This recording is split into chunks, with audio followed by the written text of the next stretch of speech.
brand new banger. It's Knucklehead Comics Tuesday. It's fucking Tuesday. We got Lay in the building. We got Cap in the building. Cabs can't make it tonight, but he's here in spirit. On Lay. My man, just chilling, brother, chilling. What's up, Cap? How you doing? Doing pretty good. Is that and the father goes shamefully? That's my son. And the other guy goes shamefully. Orion goes, that's my father. Choose fear and hate to run your life. Something you can't do. That was wrong with me from the beginning. I was doing it that way. I was gonna go down that path. I worried. You thought it was Grayson? Sorry, got hurt. It's like not him. Not him. Crack his brain for somebody, anybody that can help, and remembers. Freeze. The media. No, Randall Savage. Randall Savage. With his knowledge and all other shit and his capacity to learn. Absolutely. This is the only vegan I'll ever eat is grilled chicken wings, because that's like vegan to me. You know what I'm saying? Because the chicken wings are supposed to be fried, but you grill the chicken wings and you put it in some sauce and give it some blue cheese. Is vegan. That's vegan. Like regular moo cow fuck milk. Put it in some Honey Nut Cheerios. Vegan, because Honey Nut Cheerios is good for your heart. You know what I'm saying? Can I steal the question from Cabs? I got it right. Look at his I would also like to steal. I would also like to steal. I would also like to steal. You're too late. Wow. I stay loose, I stay hype, I stay loose, I stay hype, I stay loose, I stay hype. I could do this all night, cause I do what I like. Yeah, I do what I like, yeah, I do what I like. Sipping goose, if it's right, and I go with the flow. Yeah, I go with the flow, yeah, I go with the flow. Cause I know I'm the show. In the zone, here I go. In the zone, here I go. In the zone, here I go. Yeah, they know I'm a pro.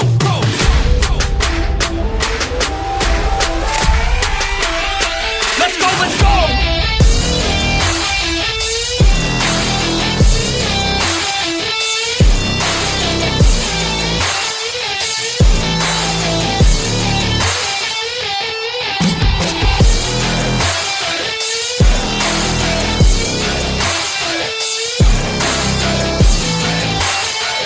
Yeah!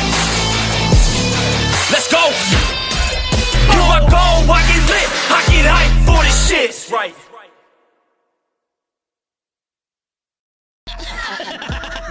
Word. He be like, I got a left elbow and a right elbow. I can break your face with an any elbow. Make sure that you get elbowed in your elbow with an elbow. Got the arm ball, get the phone ball, get around with the bomb with the bomb ball. Daddy's gonna take you to Jersey Shore. Yo, what's going on, everybody? It is fucking Tuesday night. And you know what that means?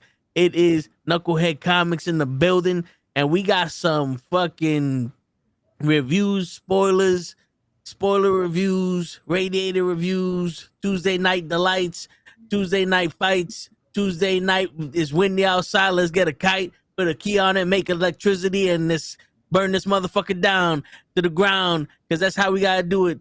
Shorty like you, take it to Pound Town. Don't ask questions, just be there. If you don't like it, then you be square. But it's all right though, because it's still a shape. And if you don't like it, round, we could still debate. All right, we got this shit for real. Now holla at me, Cap and Ray. What do you say? Today's Tuesday from 9 to 12 is what we on, but we usually get off early. And that's right, 5 minutes in, I'm like Monday Night Raw. I'm just gonna talk, because that's what we do here. Booty. You had a good flow, and then you ended it with booty. That's it. I just saw the Parker. Okay. Well, what's going on, y'all? What's going on? We back. It's another edition of Knucklehead Comics. We got Normal Guy in the building. We got King Wetto in the building. What's going on? Well, since we had two intros, I will forego the third. And with that being said, that's it. We done. Good night, everybody. Shit, man. But yeah, man, we got Agatha all along, which Ray has caught up on every single second of every single episode. We got Penguin. I was chastised this weekend for not like catching up with these shows, because that's what all my cousins want to talk. I'm like, so what happened was I have not watched. Mm-hmm. Even we got Penguin all along, which You missed a hell of a fucking episode this week, Ray. My bad. I will catch up. It's okay. Meanwhile, he watches Terrifier though. He runs out to go watch Terrifier. Because we all did. It was fucking good, my guy. That shit was great. We needed to watch it. I'm down. I'm thinking about watching it again if I had fucking time. But it's all good. You got nothing but time. It's not like you watching anything else. Word. And we have small reviews for Legends of Vox Machina season 3. But I saw Immaculate. If you guys want to hear my I'm just going through catching up on horror movies I haven't seen yet. Yeah, yo, I watched Thor: Love and Thunder again. Still sucks. I was hoping that you were gonna come back with like, you know what? They got better.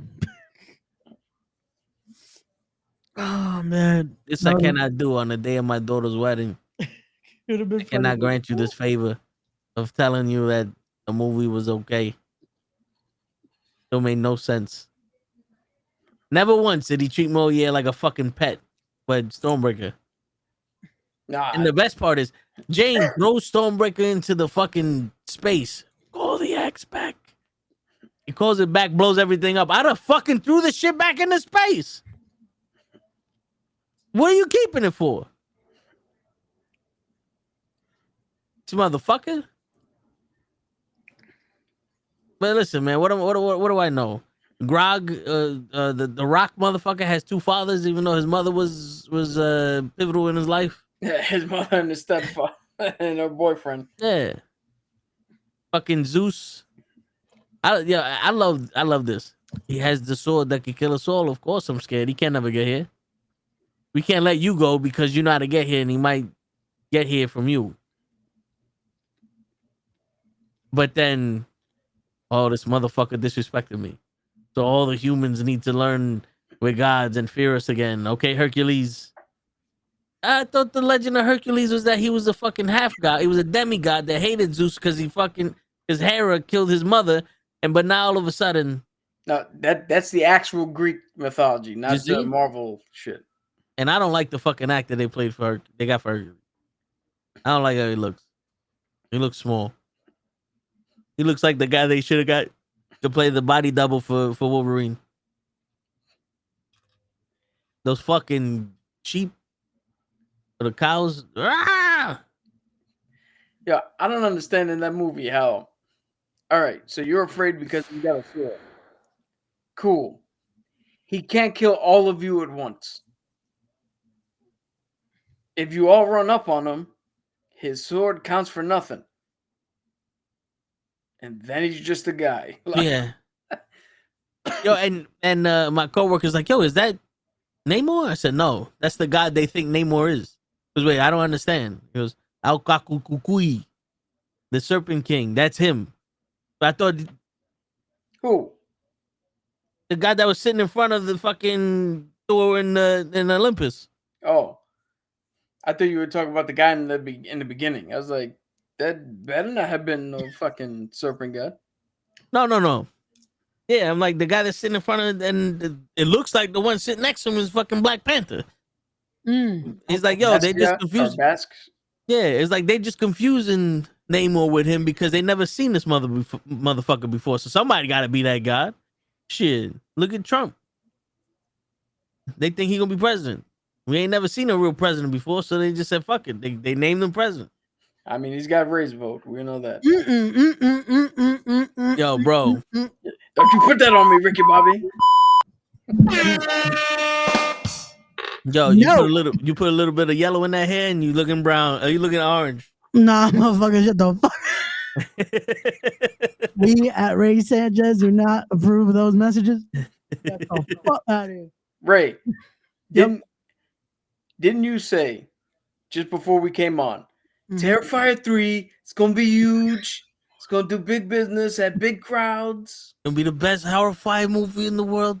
The biggest audiences. Better than Joker. It did do better than Joker, but it wasn't gonna take much. Yeah. Yo, which to be, I could have fucking told you. I'm telling you, everyone Everyone was excited for Joker 2. Then they say Lady Gaga was gonna play Mary Jane Watson. And I said, oh, I'm out. They fucked it up. Then they showed the first trailer. I said, oh, I'm even further gone. Then they showed the second trailer. I said, don't even talk to me about this movie. This movie is now in the realm of Sony Pictures. Sony made this movie. Yeah. Right at the beginning, it just says Sony got. Oh shit, I forgot. This is supposed to be our main topic to the Ninja Turtles season 1. What Ninja Turtles season 1? Yep, that was supposed to be our main topic. Kenny had the DVD set for us all ready to go. We forgot to. No, I saw it. Oh, I didn't rewatch. I don't know what the fuck y'all talking. I was at a family barbecue. Unlike you, Ray, I watch things. Hey, I watch things too. Oh, just sometimes they're not the things that we need to be watching for this. You show. just watch one thing. No, Ray, I gotta defend Ray here. We said very specifically what we're gonna review, and Ray turned around and said, "Cool, I'll watch everything else." Like I said, I next saw the movie. Tune in because we're gonna watch everything else, and we're gonna hear what Ray has to say about the other shows that we're not gonna mention. House of the Dragon. I'm like 5 to 8 episodes in. Lockdown. Everybody got a dragon. I thought you were gonna name another show. Oh, well, that's another show. Too late. That's the show inside the show. It's a good show though. That show looks like it's stupid. You wouldn't like him. You wouldn't like the first season. Mm-mm. The uncle's fucking his niece, and she's been claimed queen, but then the father fucks another girl, and she has sons, and now the son is the king, and she has sons, but her son can't be king because somebody didn't fuck the right one, and she was having babies by another guy, and none of them are blonde, but everybody's black. I don't know. It's weird. Game of Thrones for you. The good thing for me is that I don't speak the language that they speak in these fucking shows. So I just get the gist of it. We're going to take these dragons and fuck them up. And I have a bigger dragon than you, so my dragon will fuck your dragon up. And then it's like, oh, you set this nigga up to take his kingdom, didn't you? Ooh, wait until his mama find out. His mama found out and did jack shit. It's like, oh, it makes sense.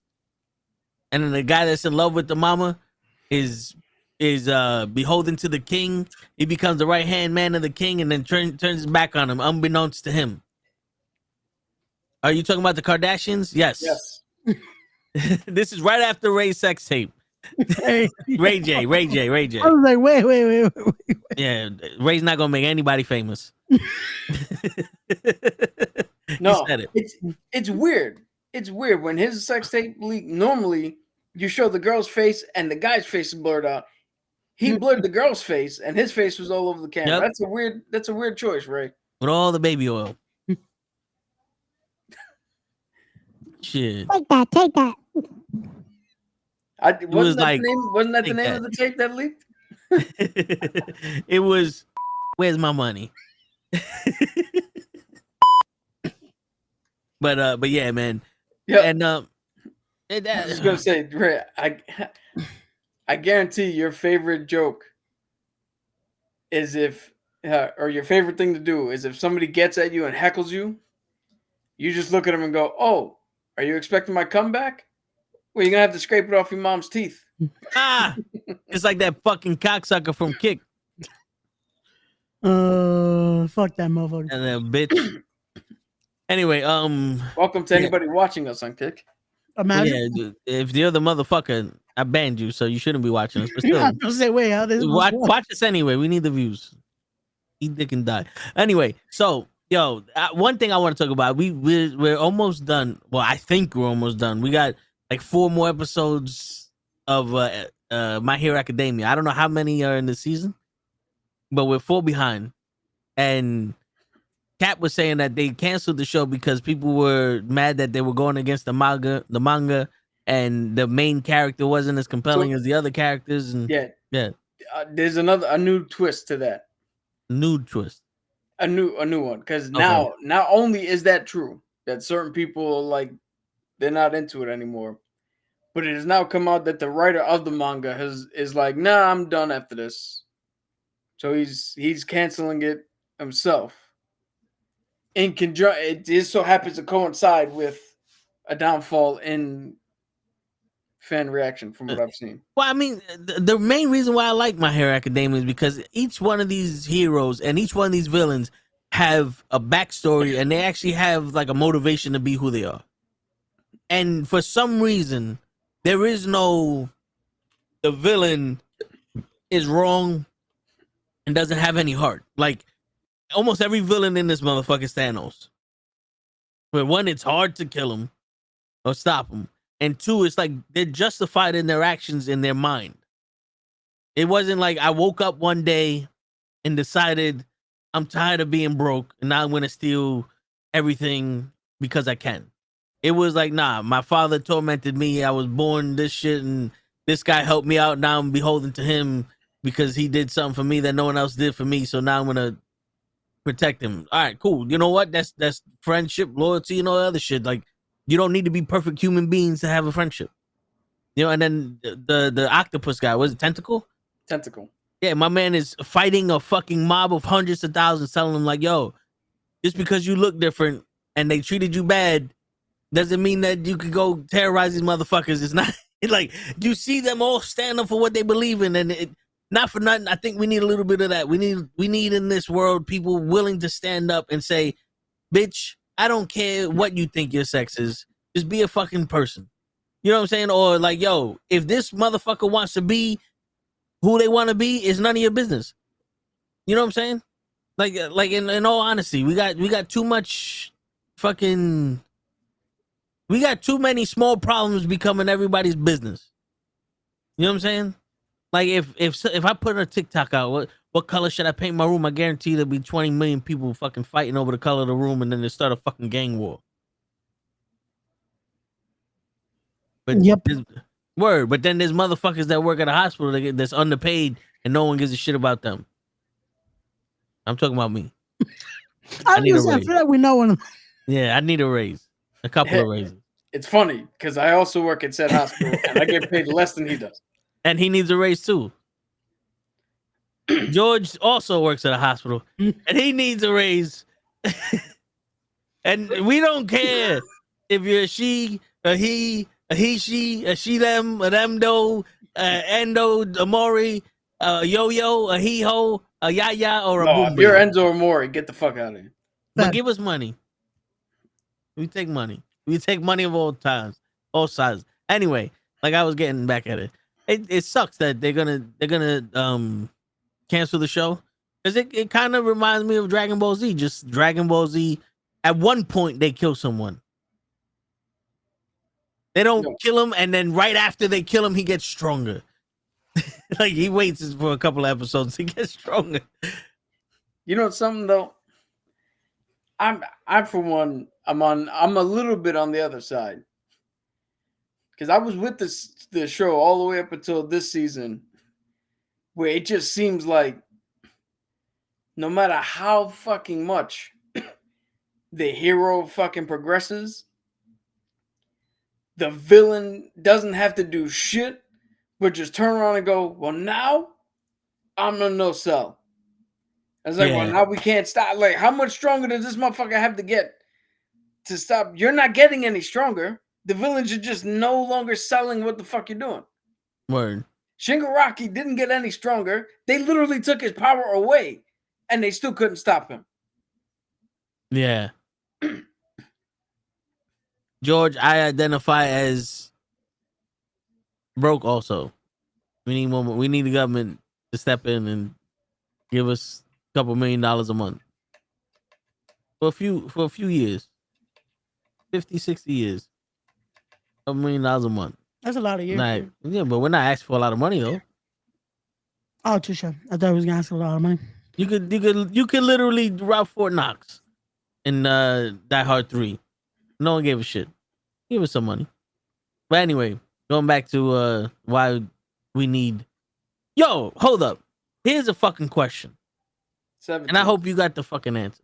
How come the new Dragon Ball cartoon released on the 11th in Crunchyroll, like Mhm. the fucking 12th on Hulu, and the 18th on Netflix?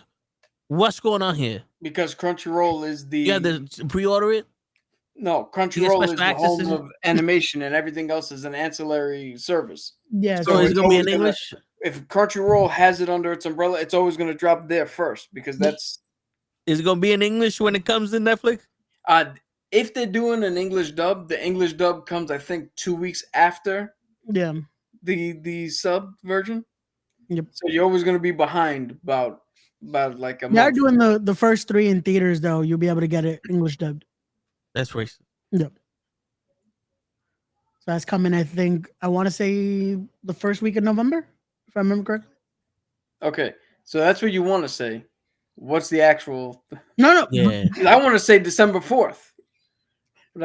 I just saw it earlier. I can't remember. I know it's that first week. I just don't know what's the actual date in November. I just know it's the first week of November. Dude, you teed me up too well for that one. I had to take it. Fucking rare. But speaking of Dragon Ball, though, if you play the game, they would make you think legit these villains are like Power Rangers. You beat them, and then they just transform into a more powerful version. And it's like, that's not how it happened on the show. It would happen like progressively. These motherfuckers, you beat them once, nope. Now they're the next version instantly. Like, wait, Hey, that's not how it happened. Why are we? I mean, it is a fighting game. It's not a, they're not going to take 10 years to do an arc. No, but they're doing Just- it like episodes. you Like ain't gotta run episodes. somewhere. So it's like, wait a second, why are we just skipping like a lot of this? Because they have to fit a decade worth of episodes into 6 hours, right?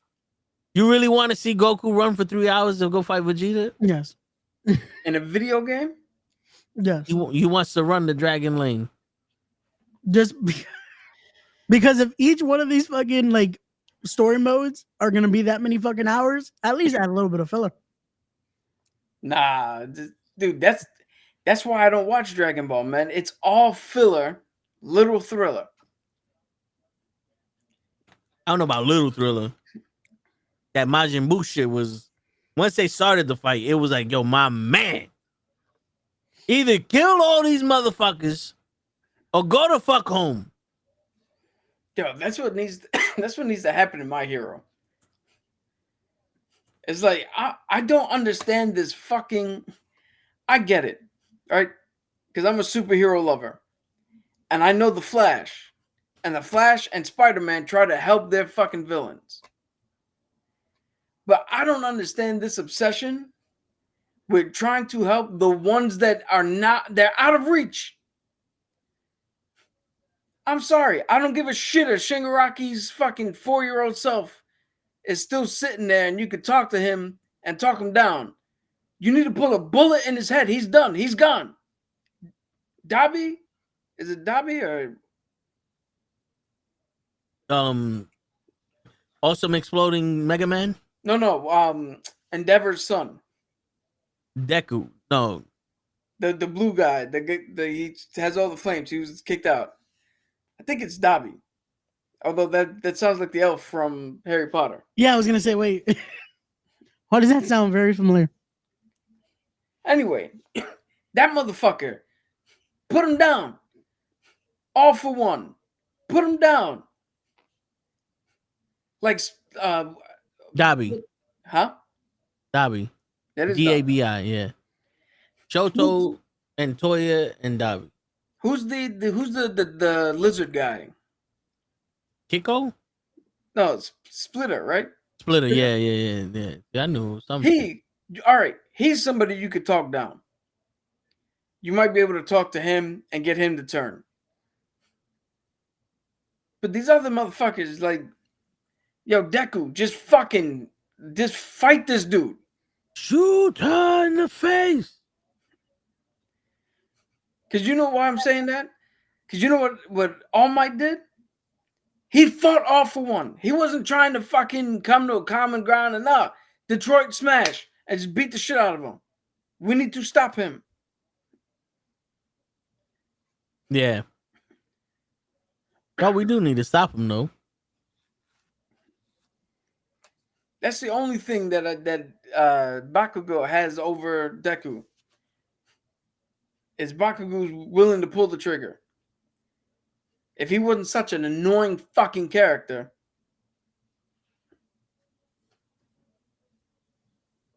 Well, it's because he needs to make everybody smile. Remember that we still have to smile. I'm sitting like, yo, bro, listen. You don't. He went 1,000,000% with that guy that kept getting stronger. And he never did that shit again. Dude, I gotta look up the title of it because I'm horrible with the titles of these animes. But there's an anime that I was watching where this dude was transported to be the hero. But they misread his ability. So they were like, oh, I guess you're here by accident. Here's some money. Go live in the fucking woods. Who cares? We have our hero over here. And he literally was like, yo, I'm not going to fight. He's like, I'm not on the demon side. I'm not on the human side. If there's a right and wrong, I'll deal with that. But for the bigger conflict, I'm out of it.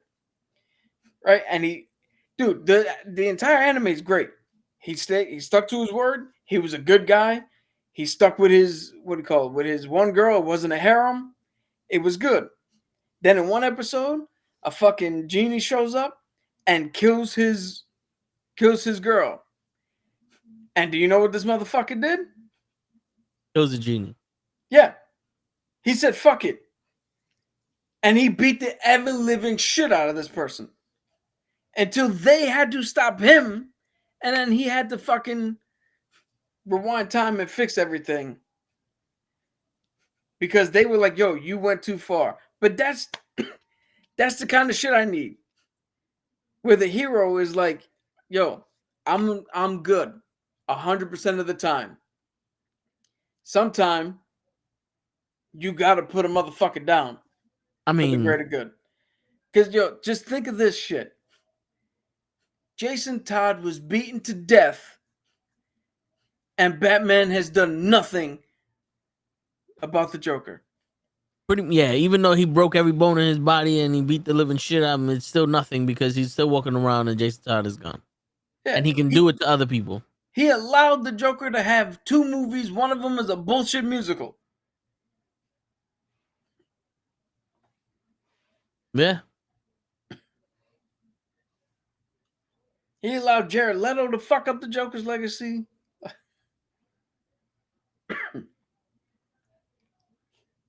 Shit. I mean, I think at this point, every single person is fucking up Joker's legacy.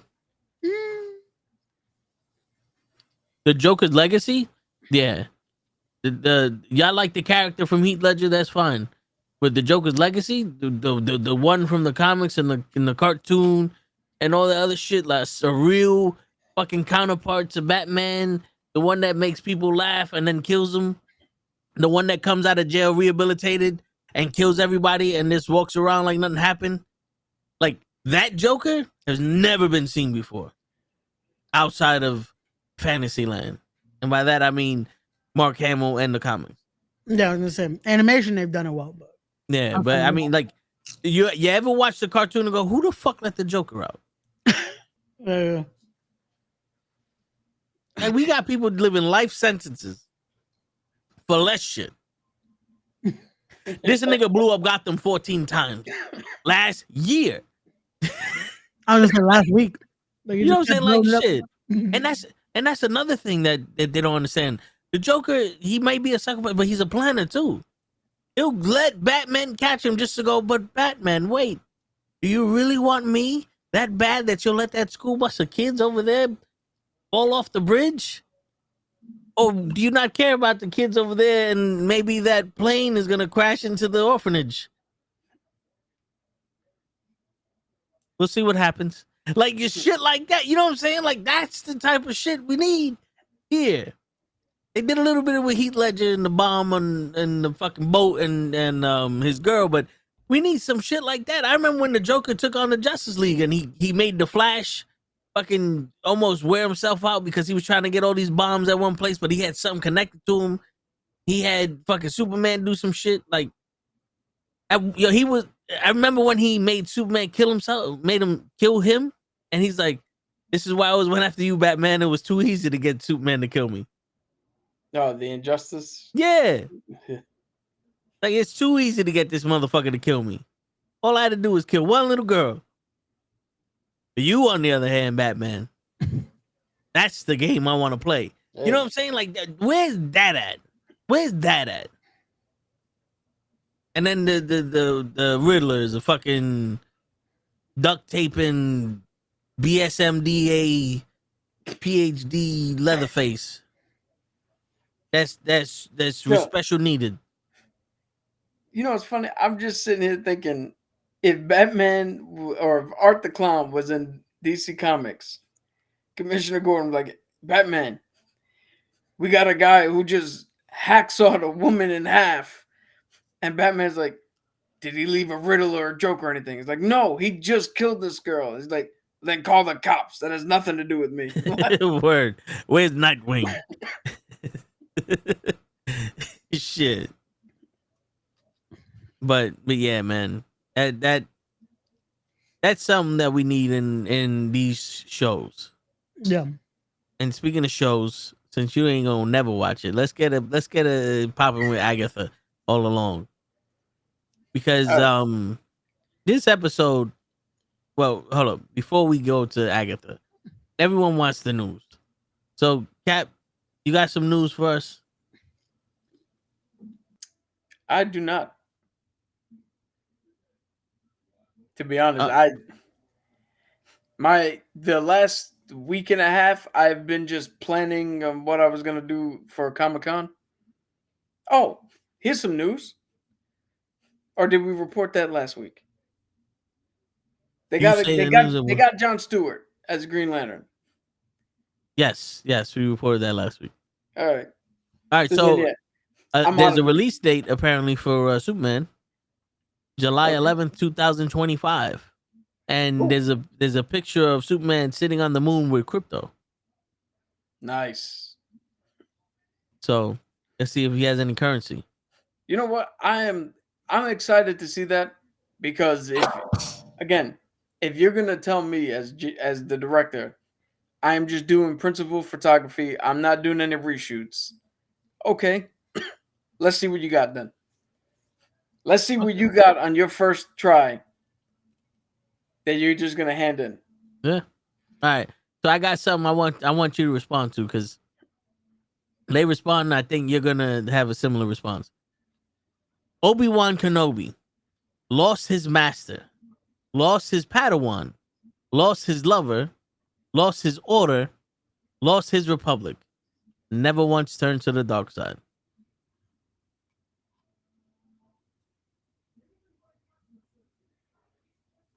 Yeah. Anakin Skywalker lost his mom,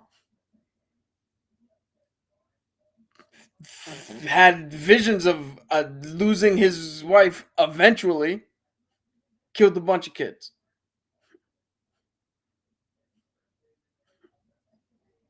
So, in other words, what Lady said is, so what you're saying is Anakin's a bitch ass. Yeah, I mean, well, but I retorted that. Yeah. Anakin was easily manipulated. I retorted that statement with, but Darth Vader was a motherfucker. Like Darth Vader was the man. Because they are two different people in the same body. Anakin Skywalker is the picture perfect fucking case study for why anybody needs a real father in their life. Qui-Gon was supposed to be that father. He got taken out. He got left with Obi-Wan, who decided to be a brother, friend, anything but what Anakin really needed. And look what happened to him. But so we're blaming it on Obi-Wan. It was all his fault. Yeah. The ease in which Anakin was manipulated, yes, because Anakin never learned Here's the thing. The Jedi are what? Control your emotions, right? Let go of all your possessions. Don't fall in love. Don't do this shit. Be detached. Qui-Gon's whole theory was you don't need to be detached. I'm stronger in the Force, not because I push away love, but because I love. So getting that perspective and getting that training would have had Anakin in a much better place. Look at it, perfect example. Luke Skywalker. He grew up with his uncle, Uncle Owen, a strong father figure. Transitioned straight into Ben Kenobi, who was now another strong mentor because he learned from the last time. Transitioned into Yoda, an even stronger mentor. 3 male figures that are resolute in their fucking vision. And what did he do? He was able to turn around and go, I'm not fighting you. Throw down his lightsaber, redeem his father, stop the Emperor without his fucking lightsaber. When he could have fucking went to the dark side after hearing that his father is Darth Vader. After learning that Obi-Wan lied to him. After not completing his training, after seeing Han get kidnapped and all this other shit happen to him. He could have easily went to the dark side. But he didn't. Would have been a lot easier. Yeah.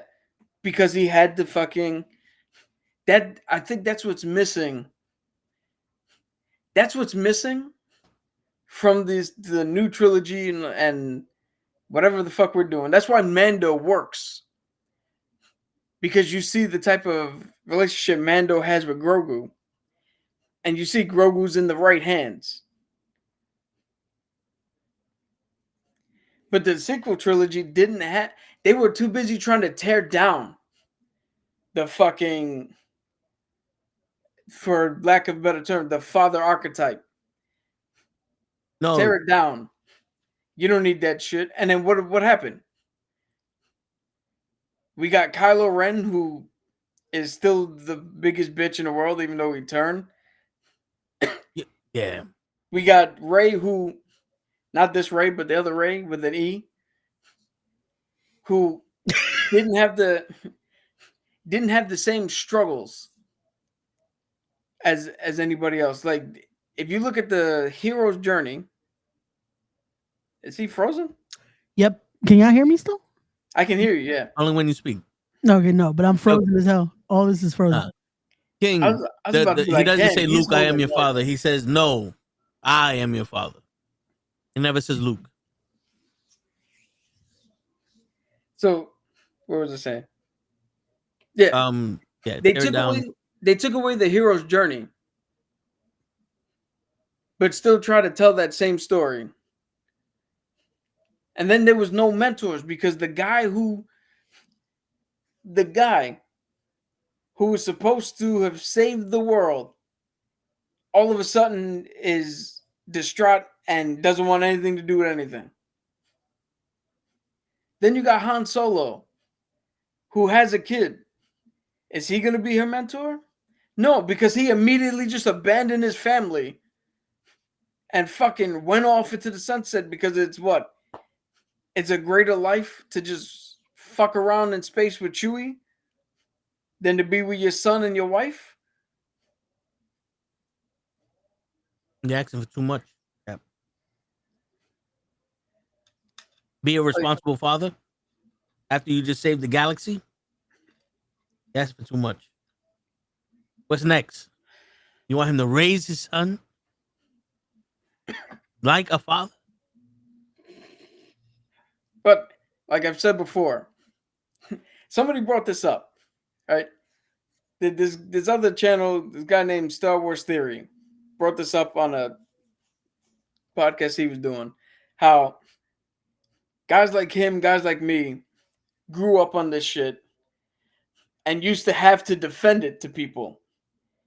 Yeah. Shit, still to this day, I still gotta fucking defend why I like D&D and Star Wars and comics. And I'm talking about to members of my own family. You know what I'm talking about. Yep. I still have to defend this shit. And his statement was that now, instead of us fans, it turned such a corner that now motherfuckers could just come in off the street and think they have a say in it. They like this shit for all of 2 minutes, and they think they got a say and how we're supposed to enjoy and watch and not critique. Well, I said it before and I'll say it again. You're not taking this from me. I don't give a fuck how bad you make it. It doesn't belong to you. Yeah. It won't belong to you until you put in the same amount of time that I did. It does not fucking belong to you. Yeah, I mean, that's kind of like wrestling.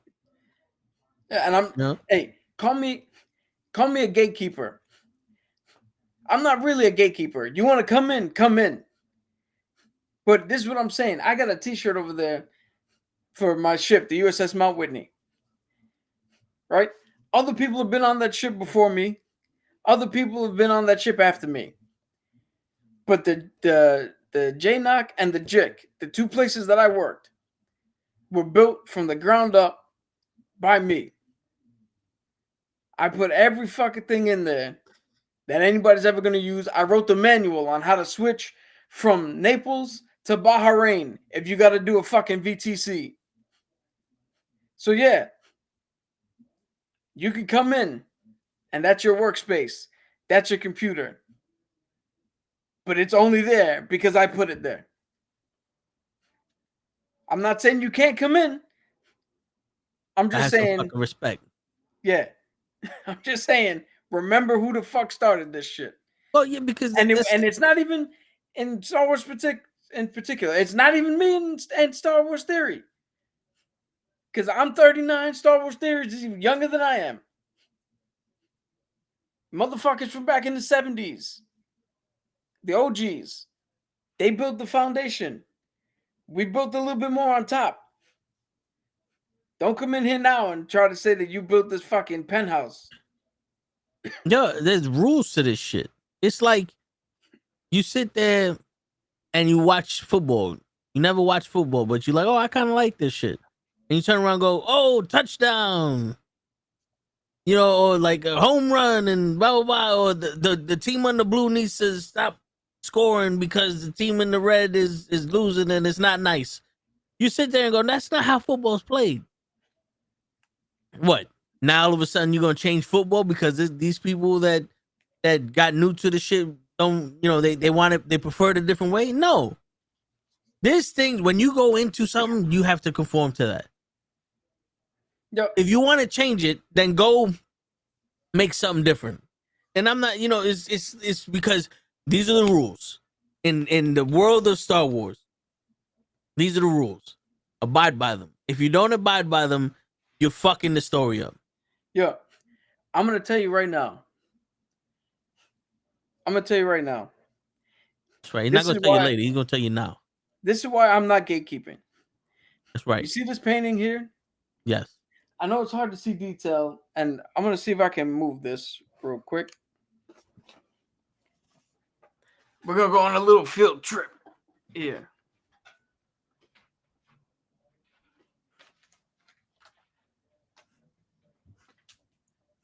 Now, you see the guys on the dock? Yeah. All right, I don't know where I'm at. All right. You see them? Yep. That is one way to draw anatomy, to draw a person. Is that the only way? No. Is that the best way? No. Is that the most detailed way? No. But it is the general shape to which you could see that there are three guys standing there. You can see one of them is picking up something. The other one's got a bag on his or a bag on his back, and the other guy's standing there. And the reason you could tell that, even though it's not conventionally the way you would draw a person, is because the basic rules of art have been followed. That's the thing. Just because you make something and you want to call it art doesn't mean it's good. Because if you can't draw a hand, it doesn't matter if you drew the hand, your hand's still fucked up. It is wrong. Yeah. This is why I'm coming in hot, because these, as Star Wars Theory put it, these tourists are coming in now and saying we can't critique. When you do shit wrong, you done it wrong. It's not a fucking critique if you did it wrong. Yeah. If you put the thumb on the other side of the hand, there's no longer a right hand. And I'm going to tell you this right now. All this, and we said it before, and again, I'm going to say it until they're blue in the face. But you guys are misogynists and you hate blah, blah, blah. Rogue One is probably the best thing Disney Star Wars has ever done. I don't know anybody that doesn't like Rogue One. Jen Erso is a female lead in the fucking movie. Cassian Andor, a Spanish man, lead in the movie. You had Danny Yen's character and that other dude. Diversity. The only white person in that group was what the fuck's his name? Was the guy who voiced K2S2 or the robot. Oh yeah. So you had a diverse cast. We had a cast led by a woman, and nobody fucking said anything about it. Nobody canceled it. Nobody bitched or complained. It made $1 billion at the box office.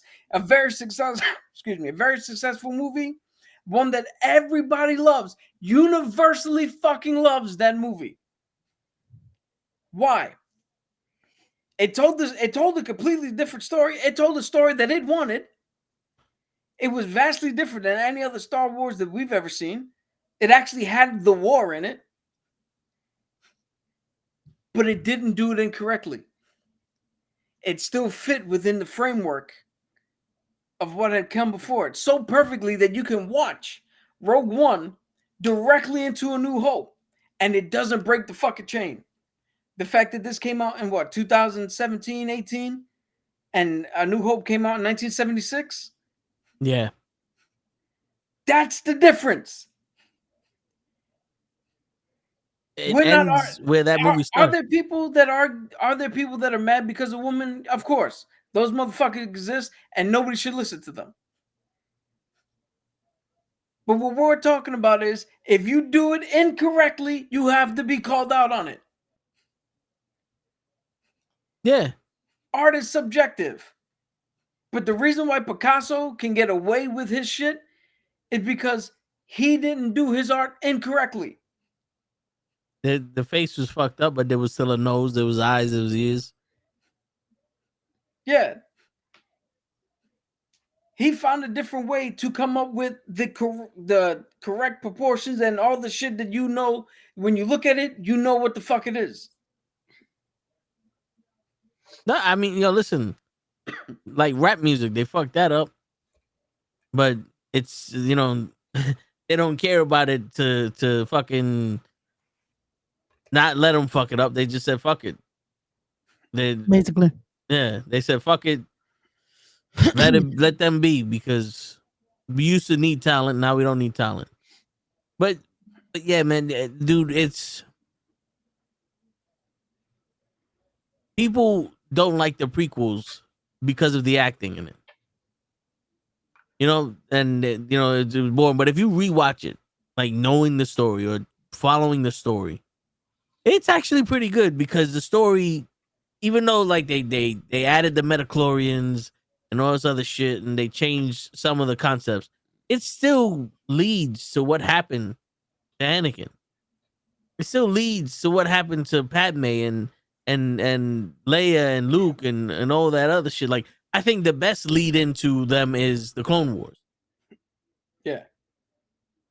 But that's like you said with Star Wars, the cool shit about that is that even though there's no Jedi in it, they still follow the story of Star Wars, because it's not just Jedi. You also have the Republic and the Order and all that other shit, that the stormtroopers, the people that you have to follow in line with.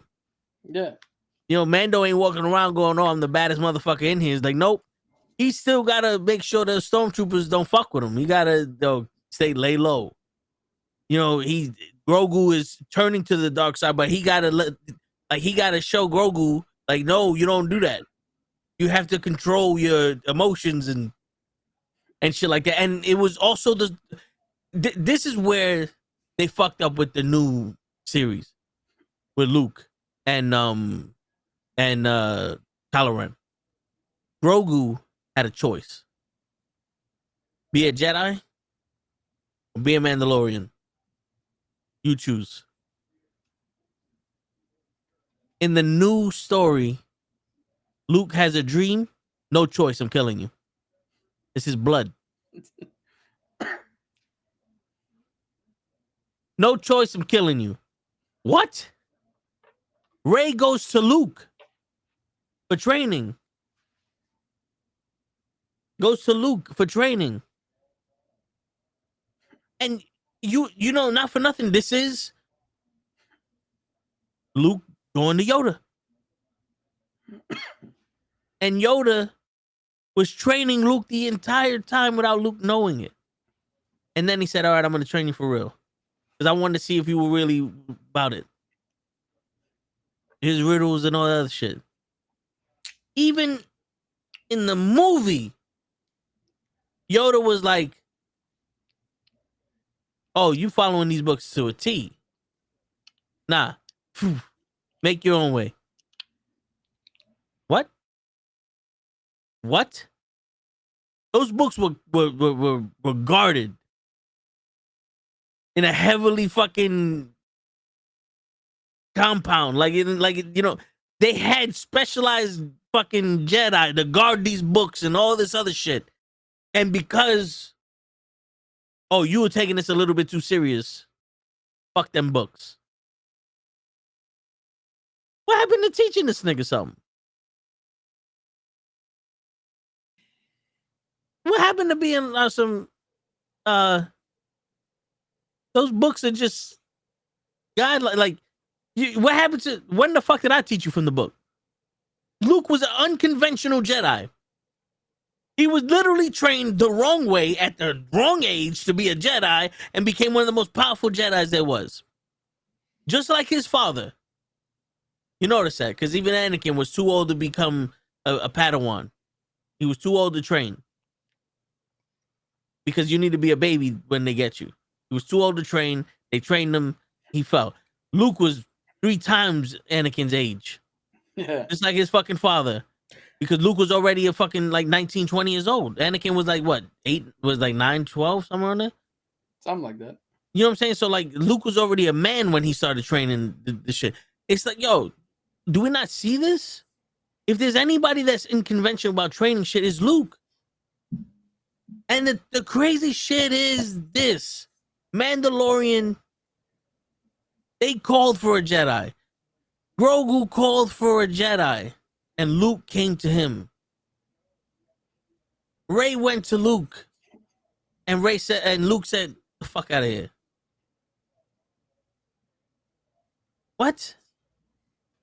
Like I said, they're too busy trying to tear down the man, our heroes. Yeah, the man that turned Darth Vader. And for people who don't know, that's not a small feat. Excuse my comparison. But it's like if someone turned Hitler into seeing his ways and going, you know what I'm doing is wrong. That's how powerful Darth Vader was in the dark side. And Luke turned him to the light side and made him kill Palpatine. And instead of creating another fucking bad guy, they just said, fuck it. We're going to do what everybody wants us to do. And it's Palpatine all along. You do know people didn't want Palpatine. They just fucking guessed it. You know what I'm saying? Like, what do you think we're going to eat for dinner? Salad. All right, we're going to go to the salad bar. No, I don't want salad. It's just your bitch ass eats salad all the goddamn time. So I guess salad. Well, you got it now. Fuck that. shit, it was your choice, motherfucker. You know what I'm saying? Like that's the problem. They don't see that. And then the fucking the acolyte. Cap was so excited for that because it was something before all of this shit. Yeah. Now we get to see what happened before that when the Jedi was in order and all this other shit. And what happens? Every single one of them are scumbags. What? The Jedi are not police. You know, I think that was what they were trying to do. They were trying to make it seem like they were the police or some shit. And they were trying to make it seem like the Witches' Covenant that was trying to kill two girls to combine into one and do some crazy shit. Well, they were the good guys. But it's like, you know, Jedis don't do that. Yeah. Even they said it in the fucking show, Jedis don't do this. They're there to protect people, to keep the balance of the Force. They were never police. Yoda said they're not the police. They only helped the clones because they needed to overthrow the Sith and the Republic or whatever the shit was at the time. It felt like the biggest way of like doing checks and balances, if that makes sense. Yeah. They're not supposed to nightly do that, but Yeah. But this is the thing, man. They don't. They don't know who these characters are, but they're writing for them, and that's the problem. Yep. That's the problem. And we don't need that in our life. We don't need that shit. Now, Agatha. Listen. I'm enjoying the episodes. It's fun. It's magic. It's, you know, there's a lot of openings in this. Like, what I'm trying to say is I enjoy the show, but I'm holding on because I'm hoping that the ending of it closes the gaps. Because each episode has a gap to it. You know? Like, the thing that's triggering Cap is all these gaps in these shows. Like, why is Agatha so concerned about going on the Yellow Brick Road, and then when she's there, she's not following any of the rules? Like, what's going on here? You know, and then this happens, and then that happens, and this, and it's like no one knows shit. And like, I get it, but I'm hoping for them to fill in the gaps towards the end. That's why I'm staying up there. But this last episode, this one was with the 7. Yeah, it was Agatha's test. Yeah, Agatha's test, and she failed that because she stole this girl's power and killed her. Which, see, this is my thing. She failed the test, but she was still allowed to advance. Maybe you can't fail a test. Maybe the tests are there just to survive. Or maybe she didn't actually fail the test because the door opened and the timer stopped, right? Yeah. See, I'm just confused because it's meandering. Yeah, I'm not gonna lie. I told this to my friend literally an hour or two ago. There's about 5 minutes in each episode that are excellent fucking tidbits of a show. And if you could just give me those 5 minutes, I would be like, yo, this is an amazing show. Yeah. But my problem is these episodes run 30, 40 minutes. So if only 5 minutes are fucking good, then what the fuck are we doing for the rest of the runtime? And my 5 minutes was the ending in this one, which I don't know if we're gonna go into, or if has Ray excused himself, or oh yeah, go into it because he ain't even here right now. He's probably on the phone with his baby mama, trying to figure out what kind of milk to get. Similac. It's always Similac. Word. So we get to the thing where Agatha is having to do with her trial, which is face of fear, face of mom for all the shit she did. The Asian lady, I can't remember her name, thinks she's helping, She blasts Wanda with the magic to try to do some shit, and Wanda steals it and kills her. Then we get Teen, who we now know is Wiccan. That's Billy Maximoff. Actually They said stands it, up. or Huh? they said it? Yeah. When they say it? Yeah. Oh, all the promotional shit has said it now. So Oh, not okay. in the show yet, but all the ancillary shit around the show has said it. All right. He actually fucking steps up and is like, yo, what you did was wrong. I don't trust you. Get the fuck out of here.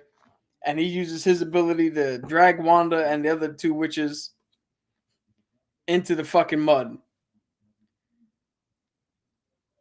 That was good. That was good, compelling television. That made me go, all right, well, let's see what the fuck we do next. Yeah. But what Yeah, they 'cause losing me is the 7, they don't seem to be worth a damn. They're just fucking idiots who dress in black and just stand there and do fuck all.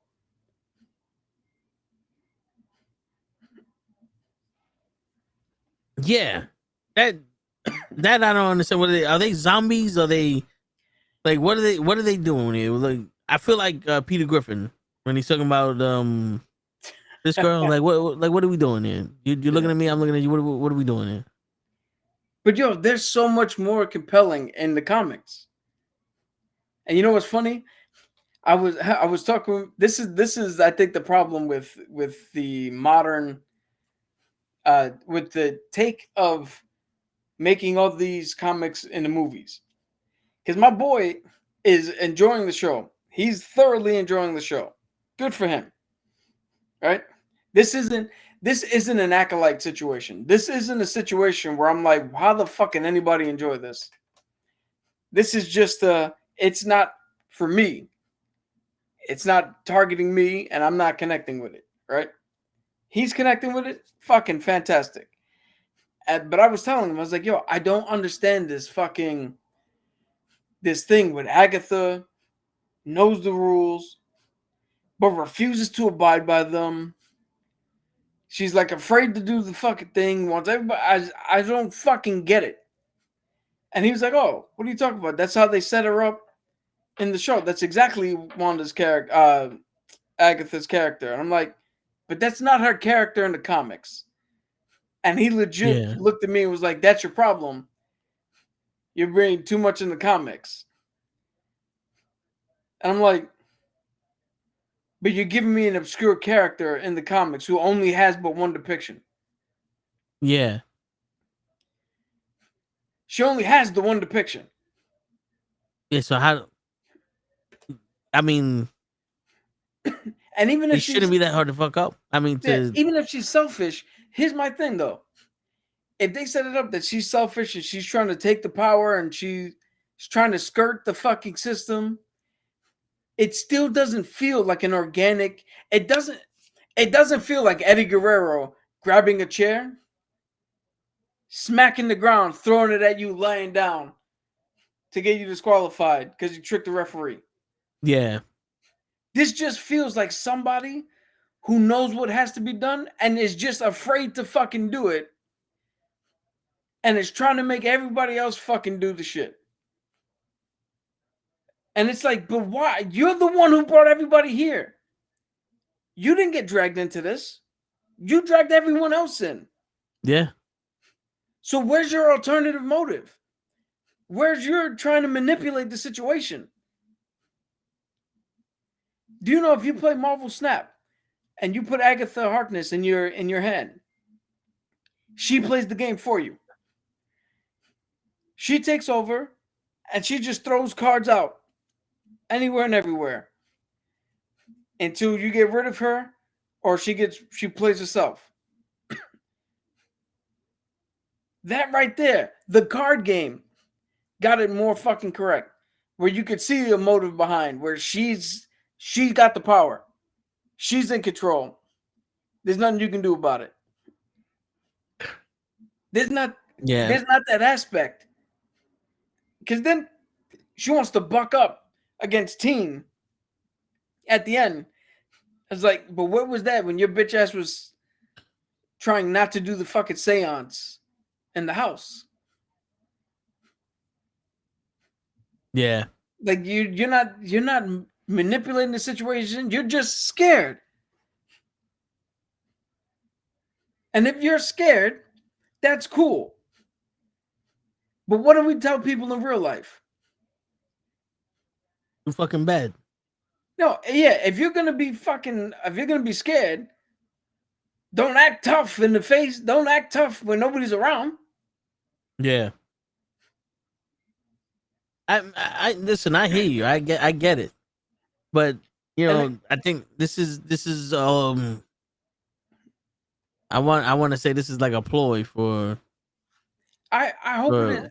I'm getting inundated with better characterization of characters right now.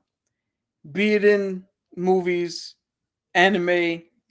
The next show we're gonna talk about the Penguin. Because the Penguin also has a fucking character who's a little scared, a little timid, trying not to play by the rules, trying to manipulate things behind the scenes and blah blah blah. It's a very similar character to Agatha, to what they want Agatha to be. Yeah. But he's doing it more successfully. Well, because you know what it is though? Because he's legitimately scared. He's legitimately raised right. He's legitimately someone who shouldn't be in this situation. And he's just, I got no choice. I'm stuck here, or this is what I need for the life I want because I have nothing. He legit has nothing. He lost everything in the floods. So he has to do this. Where Agatha, she's that person that wants the power from everybody, and she's acting like she's not. And the thing is, if she would have legitimately fucking been that person, like, yo, we got to go down there for about, like, if her getting her powers wasn't the real reason why she went down the road. She went down the road for her son or for her memory or for something other than that. And she convinced these people, and these people like, you know what? I believe you. You're not the same Agatha we thought you were. And then when she got that seance and she was possessed by the spirit and all that other shit, and she turned and it wasn't her, it was like the remembrance of the Darkhold or some shit that had a control over her, then it would have been like, God damn it. Like shit, like it turned her back into that who it was. She's been, she's under control, some shit like that. Not this bitch was like this the whole time, and you just now turning like y'all didn't see this, dude. I'm telling you right now, like I just said, my boy turned around and said, my problem is that I'm too into the comics. Well, when we did a little breakdown of Agatha, what did I say? In the comics, she is a good guy, but she's one of the most seemingly untrustworthy good guys. Yeah. Like that should be a thing where everybody, they hear that she killed all her coven, her old coven, right? And every single person is now like, well, she's a piece of shit. We told you she's a piece of shit. When in the comics, they should have heard she killed her coven. And everybody's like, yeah, but we know why. And she's the only one who can get us through this. So if there's anybody that we got to put our trust in, it's got to be her. Like, that's the shit that I'm missing from her characterization. Yeah. Where you could turn around and go, yeah, the shit she did kind of does look shady, but she's still the best person for the job, and she's going to get us through this shit. Because in the comics, Agatha would go through these fucking trials.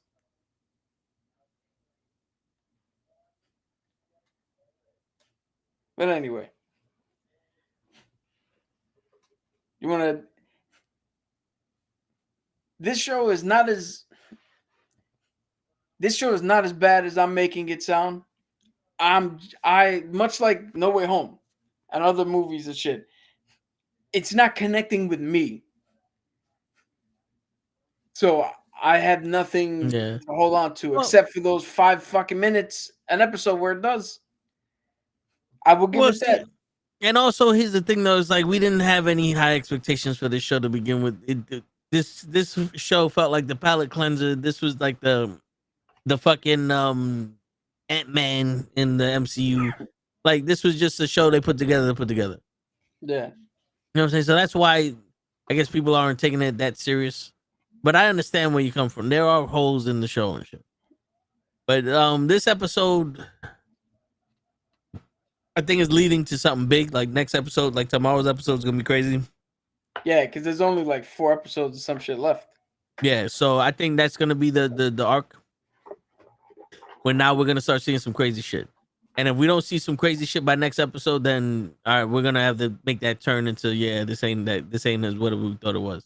But like I said, Wiccan's here now. Yeah, So let's see what happens. Let's see how that ties into Wanda. let's see. But my rating is still the same right now.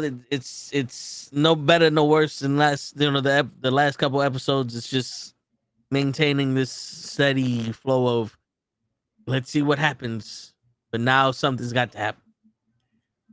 I give it a solid 4.5, 5 out of 10. You know, so So yeah, that quick, was that. real quick before we get into La Penguin. Legends of Vox Machina, season 3. Go back and watch season 1 and 2. This shit's fucking getting good. They just had so they do 3 episodes at a time. First episode, they go into hell to try to get a piece of armor that they need to stop a dragon. And they have one of the best fucking role-playing moments that show up. Pike has to do a card game against a legendary figure from the history of Alexandria. And she's able to turn the tables, and just the way she fucking flips the situation is a testament to how good their role play is when you see them play the game live, and just how much that the stories translate from play to actual fucking, what do you call it? To actual fucking like putting it on animation. Yeah. It's one. I don't want to spoil it for you guys, but that scene is fucking great. Then they have a fucking kaiju battle. Yeah, I which think is it's in dope. episode 2, where they brought a demon from hell to fight the fucking big ass ice dragon. Dude, when they did it at the table, it was crazy. And then we're talking about miniatures. That they just sat there and rolled some dice. Getting to watch it was like watching Godzilla versus Kong. Yeah, nah, that was It was pretty fucking cool. dope. Then they had a love story between some of the characters. We got to find out more about 2 characters that again have history. We got one of the best gameplay moments ever. So 2 of the characters, Percy and Vex, are starting to form a relationship. They go into Scanlan's little palace that he has, which it's a spell in which you could create your own, essentially your own mansion, and decorate it however you want. Percy's in a hot tub or a hot spring. The brother comes in, he's talking to him about, hey, if you're gonna date my sister, fucking do it right, don't hurt her, blah blah blah. He leaves. She comes out of the fucking water because she had ducked under the water and was doing something, and it was holding her breath until this motherfucker left. Yeah. When they did that live at the table, Percy was in the tub. Vax came in the tub. They had that conversation, and on a whim, Laura Bailey just fucking went into it and said, God, came up and was like, I thought he'd never leave. The look on everybody's faces is fucking priceless. And if you can look it up on YouTube to see the actual moment live, it is fucking great. the way they are able to translate from their story to this story, it is you don't need to watch, you don't need to know anything. The show itself is good enough that you get all the knowledge you need to know about who these characters are and why we should follow them. And I can't wait to see more. And when they get to the Mighty Nine, that's gonna be the ultimate fucking one. That's probably gonna be my favorite animated thing ever once we get there. All right, that's my spiel for Vox Machina. We can get into the Penguin before we get into the main event topic. Yeah, I'm trying to look it up. Did they make cartoons already? For what? Critical Role? Well, certain people, before they did this cartoon, certain people would do animatics for certain scenes. Okay. We're almost there, Ray. Stay awake. We got to get through the Penguin, and then we can get to what we all want to know. Where'd you bury the bodies, Ray?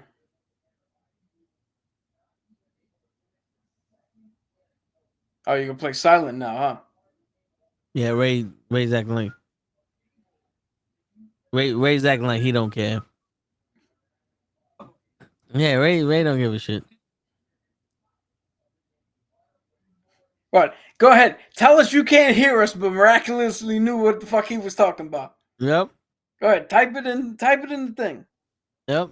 He's on the phone with his baby mama. So I couldn't hear, but I put it up because I could hear. I was like, they said Ray, so I'm like, wait, are they giving me the sign? Are they not giving me the sign? Not yet. Okay. We still got to get through the Penguin. Got it. Which I want to rave about. This episode of the Penguin has to be one of the greatest episodes of television I've ever seen. It's well acted, and shit happens in here that to me was way scarier and way more fucking like, oh shit, than what happened in Terrifier 3. Because it happened to a regular person, to a real person that's not a supernatural being, and like that's not the purpose we're in here was to see to see mayhem and blah blah blah. This happened to a real person in the show. This had very little to do with the Penguin himself. It was all about the Hangman. And again, some of the best shit I've seen. Oh yeah. Like I was telling Cap, I'm like, motherfucker do that shit to me when I get out. Oh, you got yourself a nigga now. Yeah. You got yourself a bad man. It's to walk into that shit and to survive that, you got to turn into something you ain't never been before, and it just so happens to be the person they framed you to be. Because it was, what was it? A numerous amount of girls were strangled. 7 were strangled and hung, and they were all made to look like suicides from the police department. And the father, Falcone, framed the daughter. Yeah, it's heavily That's implied why that he was the one who killed them. Yeah, that's why throughout the whole show, she has the moniker Hangman. And that's why she kept saying she's not the Hangman. Yeah, she was very adamant about being, I'm not the Hangman. But I'll tell you one thing, though. I came back on some scary shit. The same way she did. Because I ain't gonna lie, people fear her. People do fear her. But, yeah, I'd have came back on some, oh, you got yourself a nigga now. The same way that she ended this show is the same way I would have came back in the beginning. Yeah. Shit. But yeah, this show was good. It was like Cap said, there was no real Penguin in it. It was more of her story arc. And we're getting to see, I want to know what character she actually becomes, because I feel like she's actually going to become a character. Well, I think she is the legit Hangman. Okay. All right. Because that's the character she's playing. It is the Hangman. Because she's being left hung to dry in every scenario. Yeah, everyone now, except I think now we're seeing the Hangman come out. Yeah. Because even like her driver, even though he was framed, he was, in her eyes, this motherfucker betrayed me. My uncle betrayed me. My father betrayed me. Penguin betrayed me. again. This guy betrayed me. The only one that didn't betray me is my brother. My brother's dead. Yeah. You know? Yo, the emotionality and the different responses that it invokes this episode it's a masterclass of so much fucking emotion on that. Fuck Falcone. Yeah. Like I thought you think he's bad in the Batman movie. Watch this episode. They didn't play him correctly in the fucking movie. If this is how he was. Yeah. Dude, word. But And it's funny because when the episode started, Tobe was like, "Yo, they should have got John Turturro to come back to."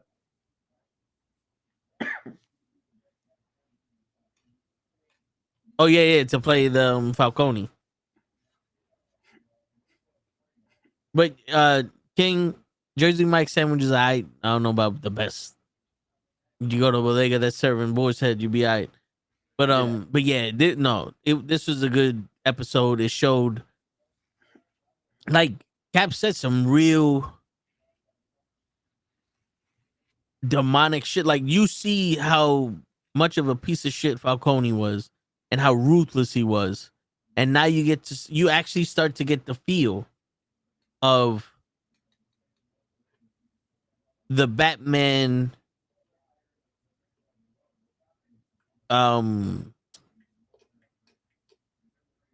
climax. Is it climax? No. Climate. The Batman climate. Where like Falcone is just a regular guy, mob boss, but you see how sick he is. Now we got to get people that are even sicker than him. We got to get people that fucked with him and went against him. They have to be equally as sick, and then other people that Falcone would have been afraid of, type shit. You know what I'm saying? So that shows you the climate of the Batman city. Like I think this Gotham would have been good for Ben Affleck's Batman. Yeah.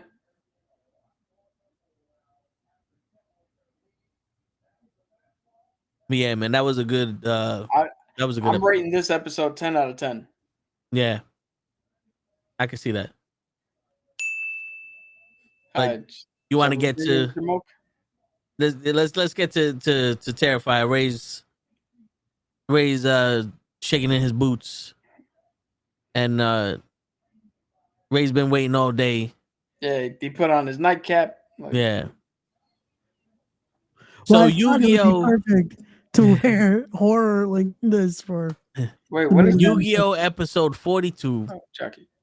He pulls out the Blue Eyes White Dragon for the first time. We spoke about Terrifier 1 and 2. Yep. We're about to speak about Terrifier 3. Now, we've all seen Terrifier 3 for the first time over this last weekend. Yeah. I just want to ask y'all one question. Yep. That first 5 minutes, what did y'all think? It was not walkout worthy. Definitely not walkout worthy. The minute that first montage started, I'm like, oh, so this is why people start walking out.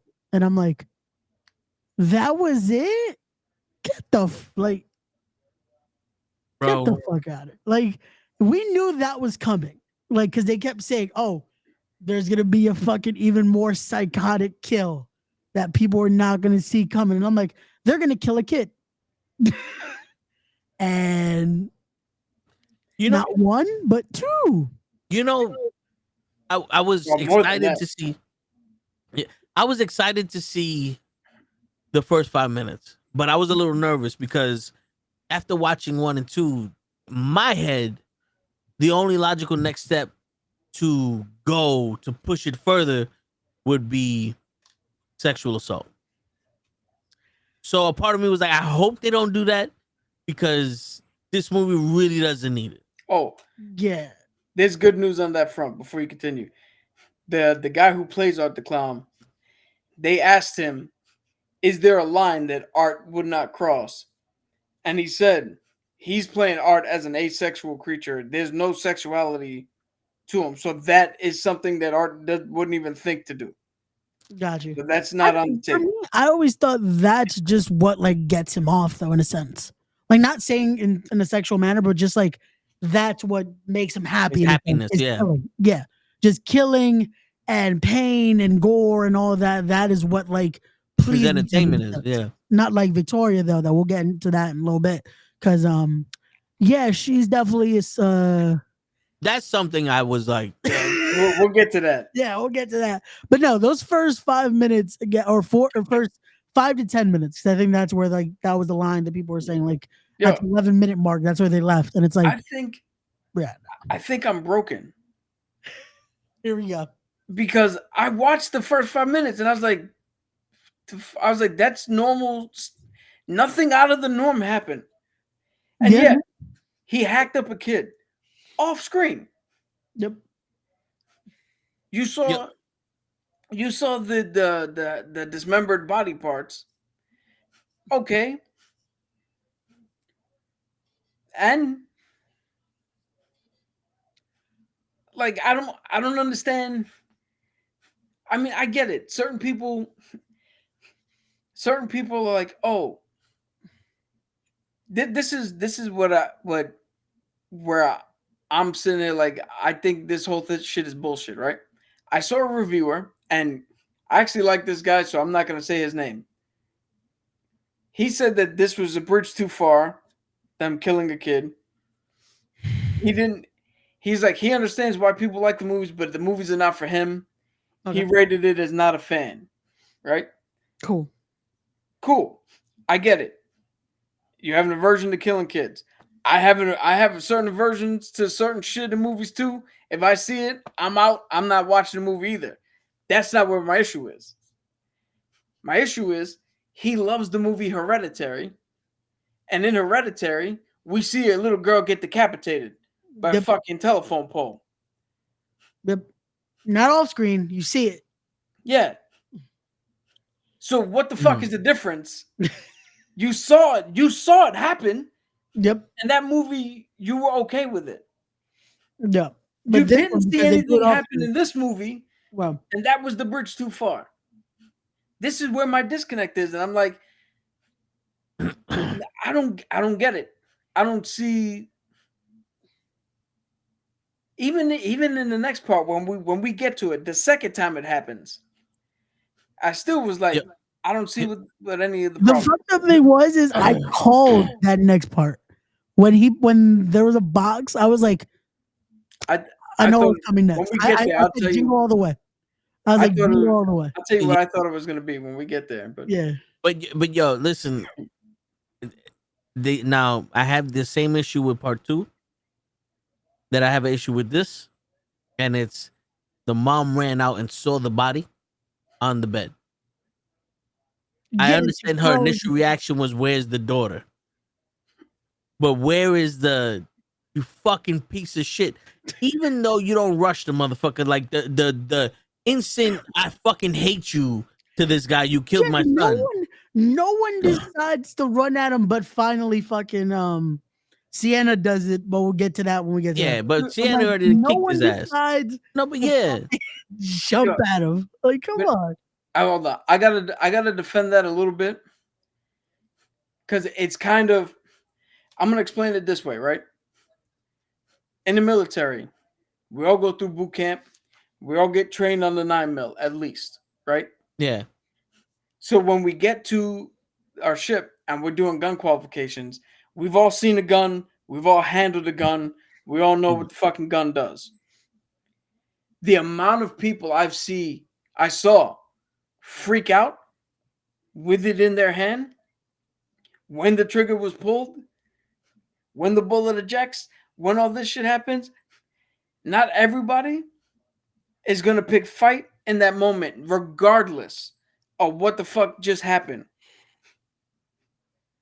The fact that she had the wherewithal to at least not forget her daughter is good enough.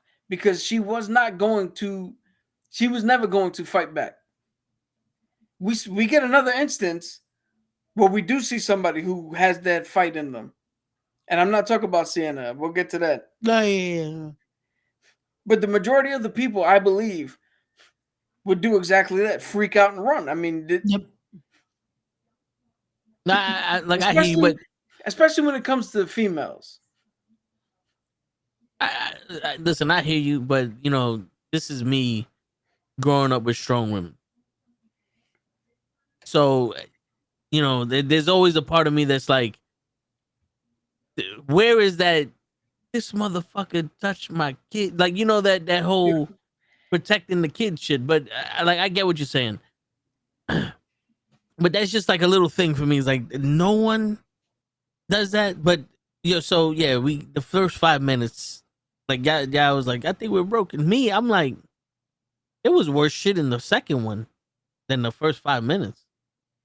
I'm like, there's no reason for nobody to walk out of this. Like, I'm sorry, but I'm the type of person that goes, we're in a horror movie.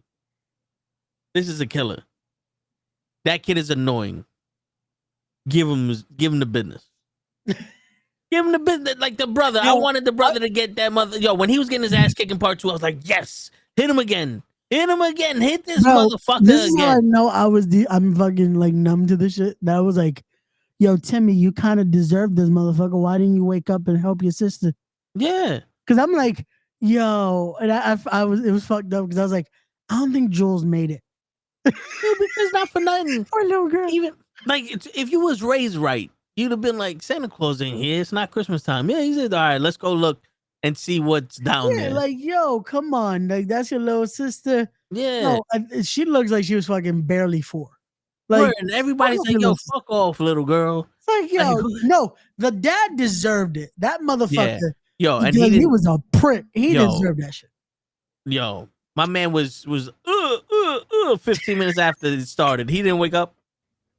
Yo, fact. It's like shit, and then he's like, "What's going on, Boris? Like, come on, my guy. Why are you reacting like, yo, you're dead by now? Now you're starting to react." And this woman wakes up for the slightest something in the house. Also, she is soaked. He's about she's still asleep. Yo, I'm like, yo, you have to feel the bed moving.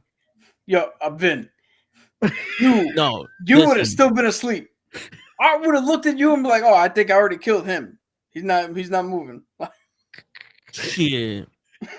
Not after, but the thing is, I would have not after I just got back in the bed because it takes me a while to go back to sleep. I'd have been on some, yo, stop fucking moving. Yo, stop. Oh, wait a minute. Who the fuck is this nigga? You know what I'm saying? Like, dude. No, but the jury's out on that because I've literally seen you in a movie theater get halfway through a sentence and fall right back to sleep. Shit, that's because I was tired, but still, but that's her. She ain't got my problems. She's white. She's good. My wife farts and I jump out of bed. Like, yo, I hear that. But no, but like you don't hear the unnatural sounds. Like, you don't hear, like, who's stepping on bugs? Oh, bro, why are you moving so much? Are you fucking another girl while I'm sleeping? Like, something. Women are irrational. Something to wake her up and go, what the fuck is going on? And looking at this motherfucker. Thanks. Like, there's a lot going on. That's another thing. She wakes up and looks at her arm full of blood, looks at her clothes full of blood, and he's still hacking away. He never stopped. Nope. And she's like, what the fuck is this? Like, she goes to the bathroom, she brushes her teeth, she washes her clothes, she goes back, she folds it, she lays back in the bed. There's still blood here, and then looks up. And he's like, he's in the piece. I mailed out most of his body already. Even he's like, yeah, like the motherfucker's like, I got the Rolodex. Half his body's to his family's house. Like, what the fuck is this? She was in character for the dumbest woman alive. No, but yo, I just, maybe I'm bugging, but I'm putting 2 and 2 together, and I know this makes no sense. I think that's the same house that these girls that Sienna was in. Sienna's aunt and uncle was in. Because it kind of felt like the same fucking house. It It probably might have wasn't. felt but like the same house for budgetary reasons, but it happened in the same night that he went after them, so it couldn't have been the same house. No, yeah. It felt like, look, Ray was like, because right, if it was the I was same like, house, wait a second. if it was the same house, no one would have noticed. But I noticed. I'm like, this feels like they're in the same fucking house. Like the living room was definitely the same. They changed nothing about that living room. Well, Maybe they just. dude, you know how when we grew up, all the houses are built the exact same. I hear you. I'm just saying. But yeah, that's the first 5 minutes. It wasn't nothing crazy. Yeah, I kind of wanted to see him kill the kid. I don't know. The little girl, no. No, not the little The girl. little girl, no. But the We kid, could have seen Timmy. We could have seen Timmy get it because you can hack away at a mold of a body on a bed. It's covered. Yeah. The same way that the husband, like, oh, it wasn't. Oh no, we just saw a woman and a fucking axe going 3 inches away from her face. Yeah. We didn't see him. Yeah. And not for nothing. I don't know if any of y'all seen Scarface, but what they did to homeboy in the shower with the chainsaw was a little bit more gruesome than the 5 minutes. Yo, fact. Like, Yeah, we'll get to the comparison there. Oh man, yeah. Dude, then we get to the conclusion of part 2. Yep. yeah. This is the shit that's like, wait a minute, what the fuck are we doing? Yeah, this should have been the part where people walking out. Like, no, this motherfucker's unstoppable. That you know what? That's when people were walking out. The Chris Jericho fans were outraged by this scene. Yo, so we get a cop I guess he ain't gonna be who Buffalo. Terrifier by himself, comes across Art's body, the decapitated body. What up, show? No. Which, fuck you. I'm not going in this shit by myself. I'm waiting outside for backup, like the book says. Yeah. Fuck you. I love how he's like, hey, I'm not alone down here. Still proceeds to go. Like, motherfucker, wait. Yo, I swear to God. He's like, yo, I'm not alone down here with my backup. Shorty, they're coming. Take it easy. Like, what? Like, yo, operator, you suck at life. Like, that's not even bad acting. That's just straight out like, bitch, you lucky he's dead, because I'd have came for your ass. I'd have been like, which one of y'all motherfuckers is Janet? Like, shit. Because, yo, that was the most lackluster fucking, they were on their way. 10-16, officer down, code 6, something. Get your antennas ready. I need backup. I want motherfuckers swimming ducks. I don't know what's down here. There's a decapitated clown. The head's missing. The people who did it are missing. I'm hearing noises. We're in a haunted motherfucking house. I just went through 15 minutes of dinosaur shit. Get your ass over here. Get your ass over here. And if I wasn't mistaken, wasn't the cops on their way when they were leaving at the end of part 2? Yep. I don't remember anybody calling the cops. I remember the cops was on their way. Yeah, they were already showing up for some reason. But there's only one cop. Yep. Serial killer on the loose. It's Serial killers in the abandoned warehouse. We'll send one of you motherfuckers. Like, Send the black guy. He won't kill the black guy.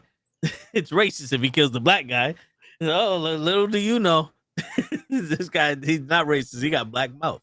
also, the fact that he showed up from there to the hospital. Oh, yeah. Well, he took the train. Less traffic. Yo, bro, I'm not going to lie. It was kind of funny to see him use Homeboy's head as his own. Yeah, He holding his head up like, I don't want to look weird in the streets, so I'm going to put a head on.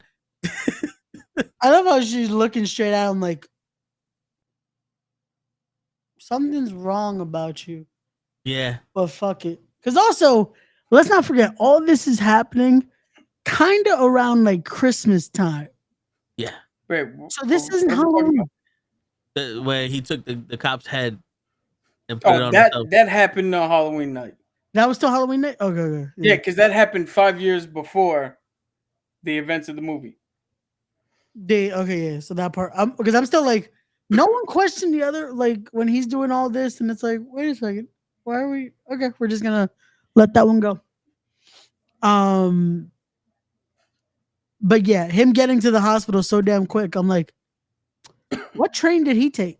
That he's just like, well, we're here now to be right at the perfect moment. Yo, was it me or did it look like he was pissed off that he had to bring Victoria with him? Yep. No, he was. That's why when that scene happens, that's where okay. If people want to like leave, Yeah. I get it at that part. Yo, Well- hold on. Before that, he gets Yeah. to the fucking hospital, and this bitch gave birth to his head. The 8 to 168 shit, your word. Well, I mean, you need to be special to be on that fucking train. But yo, she gave birth to his head. Yep. They're eating the woman.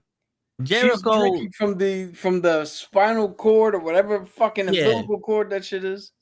Jericho gives the performance of a lifetime, and then turns around and there goes Art the clown without his head, walking. But the funniest part, Jericho's the only one with some sense. Listen, motherfucker, get down here. Something's going on. I'm taking a shit. I don't care. Wipe your ass. Get down here. But the motherfucker taking a shit, he got one on Jericho. He's like, yeah, fuck that. I heard what happened. I'm home. In a crisis situation, the plan is I go home. Good luck with that one. At least Jericho went out fighting like he was like, fuck Yeah. it. I told we were like, he should have hit the Judas effect. Maybe that would have helped. Shit. But yo, No, she put that mandible claw. That was it. He was gone. it's funny. Like I'm looking at her when she's doing. I'm like, she's like this is a ugly shit. Like this is disgusting. Her face, and then her eye glows, and I'm like, okay, this looks fake enough for me to be all right. Once her eyes started glowing, I was no longer disgusted by her face. I was like, nah, this is a prop. You know what I'm saying? Yeah. I'm like, It was. I love how that's the part that makes it normal. That's like, yeah, it's like, all right, it's like, glowing. yeah, cool. Now it looks just cheaper. Like this just looks like disgusting cheap, but then now this just like it looks cheap. This Timu shit. The fucked up thing is that is something that can happen. Like that like the way they did her, the other eye. Yeah. That's all like that happens. Like, that's like that's pretty scary to look at. But Yeah. yeah, Jericho, I guess, did not want to be in the fourth one. He's like, I'm good. Like, I'll keep investing money, but I'm good. Yo, I don't know about y'all, but all right. So after that, Yeah. they go to their old crib, Yep. and the bitch kills herself again in the hot tub. And that's the part where I'm like, Yo, okay. and this is the dirtiest fucking place of shit. I like. You may be a demon, but you still gonna get an infection here. Like, come on. I don't think she's worried about the infection. Like, she's Yo, like, I you know hear what you, I'm gonna but- do? was anybody bugged out by what she was telling herself in the mirror before she did that? Not she's really. already crazy. Not She's really. already In my head, crazy. I was like, she wasn't that pretty before. Compared to the main actress, she was in part one. I don't know about you being No. the pretty girl. Because of my certain aversions that I have, hearing her talk like that, I was like, oh, what the fuck are they gearing up to do? That's Chekhov's gun. You don't mention that unless something's gonna happen around that, which it eventually does. Yeah. But yeah, then Art just sits down chilling, and Then they go back sleep to for 5 present years. day. Yeah. Yo, I don't know about y'all, but I walk in that house and I go, yup, this is abandoned. We clear to knock this motherfucker down. There's two bodies in here. It wasn't in here when I checked the shit. Facts. That would have been the instant. Like, you know what? Fuck it. Just bring the bulldozer. What if there's bodies in there? Fuck it. Just bulldoze that shit, There wasn't two bodies when I did the motherfucker. bro. Get Roy. Where the fuck was Roy? So I will say this though. I think the person that does that is not the person after. And I'll get to that when we get later on. But just keep that note in mind. It's not the same person. She's the vessel. Yeah. So, and 1 second. Okay. But I love how both of them are calling for each other when they both have cell phones. Or walkie talkie. Or like you couldn't just call like, hey, you might want to get up here. No. You want to get down here. They're both trying to yell for each other in the slowest way. Like, Yo, I'd have been on some. There's a nigga cop with nope. Yo, player, you got to get a specialist down here. We need a young priest and an old priest. dude, Stay down this half of the fucking building. Let the daylight hit this nigga. Cause nope. both fucking occasions. If I walk upstairs and I see something in cobwebs that humanoid shape, I'm yelling, "Get the fuck out of the building!" as I'm running out. If I'm downstairs and I see that, I'm yelling, "Get the fuck out of the building!" as I'm running out. We from the Bronx. We don't stay to find out what happened. We're like, what'd you see, bitch, in the tub? What, that's it? I wasn't getting closer. That's the best description you get. Bitch in the tub. Nigga in the chair. This was all we saw. Get out of here. Yo, I know I might look white, but I'm not the motherfucking... There was a noise. What was that? Nah, there was a noise. That means you get the fuck out. Yeah, the noise was that way. I'm going this way. yo, facts. That's it. Like, And then if you want a further explanation than Toad's explanation of a bitch in the tub, you just turn into Lonely Island and you just sing it. Like, if you didn't understand English, it's a bitch in the tub. That's the best you get. You want to go examine the bitch in the tub? You go do that. That's not my job. especially I'm going over you here. can see all that blood and shit there and how she looks. Nah, I'm walking. Like, why did he get closer to be like, you know what? I really need this angle. Mhm. Like right here. Let me get Yeah, I told that to Cap. very- So why does nigga need to get so close? There's 3 cameras on his fucking phone. Switch the camera. It gets you zoom. There's a zoom. that's When he yo, said that, zoom, my I guy. was like, it's the same reason people need to get that close with a gun. It's like, yo, you have a zoom button. Zoom, motherfucker. Like, you deserve to die. But then I was literally like, come on. Demons or not, 5 years, y'all motherfuckers just sat there and you're good to go. Come on. For bro. what? Like, for, well, like no, they both were like cracking, like you heard like they got readjusted while killing. It was like, Yeah. but what were they? What did they know that this girl was in a loony bin? And they said, you know what? We don't want to disrupt the people that really need help. So we're gonna wait until she gets out to fucking come back to life. Like, what the fuck? We need this to be a fair fight. So we're gonna wait until she gets out. She gets the sword. This is the one thing that's funny about this is the reason there was a 5-year gap is because of an attention to detail, but there's no good the writer director didn't have a good way to segue into it. So it's a 5-year gap because the kid from the second one, the boy Jonathan, just got too big for it to be a continuation of, oh no, this should just happen yesterday. Yeah. So he made it a 5-year gap to account for the age difference, which is a good attention to detail. but his voice didn't match. Yo, that dude's never gonna sound. Yo, that voice, I was like, my guy, you grew like a nice 2 feet, but your voice said, "Nah, we're gonna stay down here." Dude, when we get to it, we got to talk about him. I swear to God, he said, "Come on over." No, yeah, come on over. It's okay. Rocky's in trouble. Come on over right away. That's what the fuck he sounds like to me. And people don't get the fucking references. 3 Little Ninjas. Shut up. Yes. Rocky loves that movie. Rocky But so loves now, she kills the guy in the basement.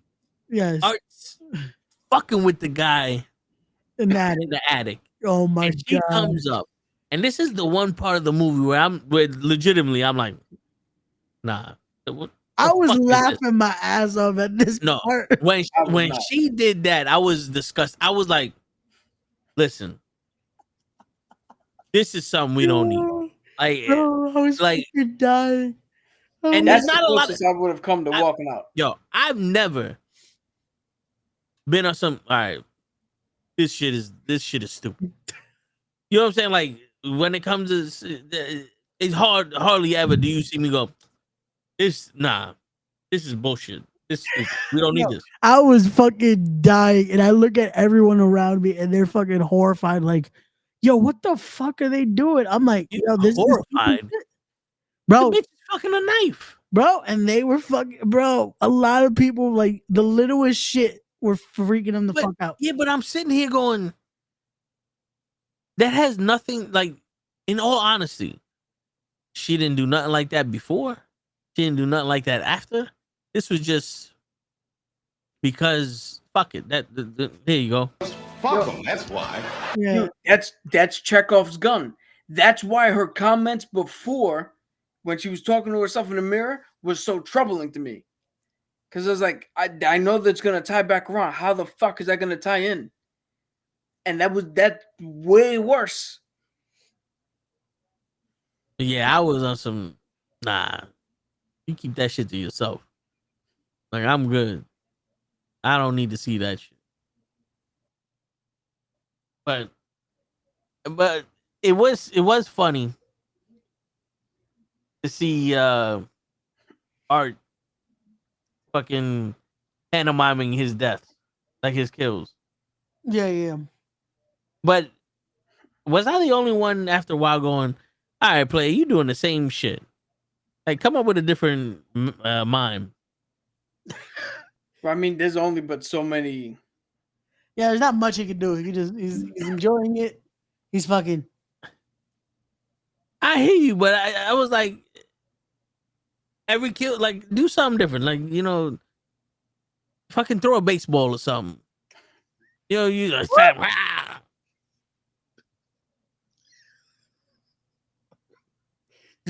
You know what I'm saying? Like, sing this. Just like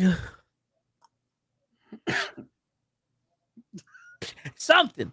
Which that part, if you know, that made me laugh. I think that was just pure enjoyment to me. But anyway, we get now.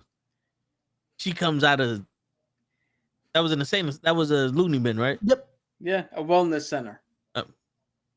Yeah, she gets out of there. Yo, as a family member, she goes through some shit like that. I'm telling her straight out, listen, you let me know anything that's happened. No matter how stupid or crazy you may think it sounds, you let me know why. Because if you're going to have someone like that in your house that went through that trauma, you need to know what's happening because you have a kid in the house. If she snaps and turns psycho, you need to know why. You need to know that anything like that who's the person. If this shit is true and someone is coming after her, you need to know someone's gonna potentially fuck up you, like come after your family. You need to be prepared for all this shit. Like there would have been some Rambo shit. Like, yo, listen, we gonna get a gun, so that way you feel protected. You know what I'm saying? Like what's going on here? No, or at very least, you're like, oh, we're gonna get a gun. She's like, no, we need the sword. Like, what sword? Conan sword, a katana, Voltron sword. We got You knives. tell me the sword, we get a sword. We get 6 swords. We go into the church and we getting the fucking Pope to bless this motherfucker something. Yeah, fact. Like, Good. Because in all honesty, like you're gonna stay with us. Yeah, you went through some crazy shit. You gonna talk to me. Yo, you gonna tell me what's going on. That's the weird thing about this. Is the movie tries to play it that simultaneously what they went through happened, what they went through didn't happen. Maybe she's responsible for what the fuck went down. Yeah. Yeah, a lot of it is like trying to point like, oh, this is all because of you. You did all this and you went crazy. And they believed her. They believed that instantly. Like, maybe she did do some of. Yeah, she's crazy. She's hot though. Yo, it's like that. You get they hot and crazy, or they not so hot and smart. Like you gotta have the balance. Fuck around and find out table. I'll tell you. I'll let you guys do that talk and dance, but her acting is way better than a movie like this deserves. Yeah, and it truly elevates this movie. Yeah, like in all honesty, I think her and the girl that wanted to be on the podcast. So her acting is A movie. You know, how you have a B movie that's like a B movie type Yeah. shit. Is A movie caliber. I could see her in like a Marvel thing Yeah, as like a same here. side But character, something like that. this gave her more like to actually act. Like Yeah. that was my one thing with this movie, that I felt like this felt like we had more of a movie than just kills for kills. If that makes Yeah. sense. Dude, And I was saying, and I know we already have Haley Steinfeld, who's also good, but I was like, yo, she should be Kate Bishop. Yeah, I can see that. I can see that. yeah, but then the girl with the podcast, the only reason why I'm saying her acting was good because she really got me wanting her to die. Yeah, I was like, really invested in her death. She played the Dirty Dom Mysterio Yeah, role. yeah, like she really got me to want her to die. Quick. yo, Like, do it now. her fucking like, I want to know, like, seeing into his eyes, And Yo, Arch just just sitting there feeling his breath, and I'm just like, just Art's reactions, I'm dying because he's like, it's just and like, you want to fuck him, don't you? I don't want to fuck him. oh. that It's- I think that's one of the moments where I laughed out loud. Yeah. His reaction, like, what? Like, what? What you want to fuck Yo, me? you know what's funny? When he did that, I said, "All right, cool. He is a man. Like, all right, cool. Like, now we can relate. Now we can Yo. relate." I also got to shout out. I forget the guy's name, but the guy who actually plays Art the Clown. There's a scene that we'll get to. He got to go ham in that scene. It's probably the best thing I've seen him do as Art the Clown. And we can talk about details, but when he meets Santa. Oh, okay. Yeah, Yeah. Well, Yeah. so we get to her now getting like reacquainted with the family, her getting to us finding that the bond between. Oh my god, the fucking annoying ass cousin. Hey, we all have one of those cousins that are very like, the minute they see you, I it's don't like, have one of those cousins. you know, damn, y'all have one No. of those cousins. Oh, Remember, Vin might have one of those cousins. I was gone for an extended amount of time, so I don't have. so Toad, do you have one of those cousins? We're too close in age for a little cousin like that to be all over. You know what I'm saying? But nah, Okay. I don't have a cousin that would read something personal to me without my permission. I have one of those cousins. Like, they're not gonna go into like, they'll see the book and go, "Oh, yo, here goes your book," and not even know what the fuck it is. Yeah. You know what I'm saying? But I don't have a cousin who would read the book. I would have a cousin who every time she saw me would be like, "What happened in the book, Vic? What'd you put in the book, Vic? What happened in the book?" Oh man. But no, seeing that, I was like, oh, this girl's gonna be trouble. This girl's And gonna be fucking trouble. If you're watching, I'm talking about y'all. You can tell. I'm not gonna mention any names. Number one, but you can tell number two that I'm talking shit about her. So both of y'all could, yo. Nah, I didn't say all that. That was him. I know what Cap really wanted to say. He wanted to say both of y'all. No, I do want to say, it hasn't happened in a while. But ask me a motherfucker again, and you're gonna get smacked in the mouth. what he really wants to say is, if you're gonna take the cereal, eat all the goddamn cereal. Yeah, number three, just fucking take a bowl of my goddamn Lucky Charms and do nothing with it. Well, I got everybody there in their own individual fucking cereals. This is why Sienna doesn't like cereal, man. Yeah. You would only know if you read the book. No, but yeah, that's true. Yeah. That shit was funny. I was like, I knew it. I was like, she read the book. But you know what's called funny? it. When she's like, she don't like cereal, I was like, she had to put a hand in the cereal box to get the sword, Dude, so I get it. All right.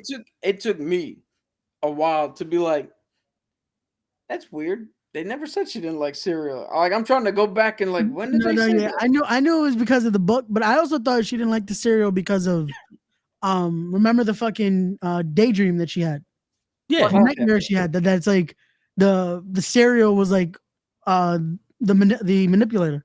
No, but she had to put her hand in the cereal to grab the and set sword. up her hand with all the glass to pull out the sword. Yeah. But I don't know why. I remember all I could remember was the little kid that he ate the cereal and that had like The razor blades glass and all and all that that shit. Yeah. Yeah. Yo, I gotta hand it to one of the other actresses, the woman who played her friend, who was like, "Yo, pass the rice." Yeah. She did better in this movie than And she did Yep. in the entire run of the second one.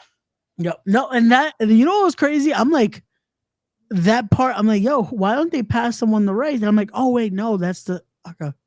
Yo, That got me because I was like, yo, I can't. it's hilarious to That's it. think that the boyfriend in the part 2, the boyfriend died, she died, her other friend got fucking mutilated. So on the But wound. this girl is the only one haunting her. Yep. If She anything, the didn't know one with nothing about the boyfriend and didn't know nothing about the other friend. Well, the boyfriend got other problems. he got a lot of problems. You know what it is? Because I said this to my boy. The girl that had the salt on the wounds and the bleach, she is still alive. That's why she can't haunt. Yo, She is somehow still alive. Her mom died after that, but she is still alive dude, because that better somehow not- after all that, she Yo, was still alive and well. You know something? This is one thing I don't understand. Like, imagine being a forensic scientist. This is part 2. You see all these body parts, all this mutilation, all this shit, and it's like, wait a minute. This isn't the same killer. Someone shot your mom in the face with a shotgun. The killer normally rips people apart with bleach and scalpels. Who shot your mom in the face with a shotgun? There's 2 killers on the loose. No one, like, that's so completely different from the way he kills everybody else. Like I just put that together. Wait a minute. My mom got shot in the face with a shotgun. That got nothing to do with anything. Like, he didn't even torture her. He just, blah, she's dead. Next one. Like, wait. You really hate his mom, don't you?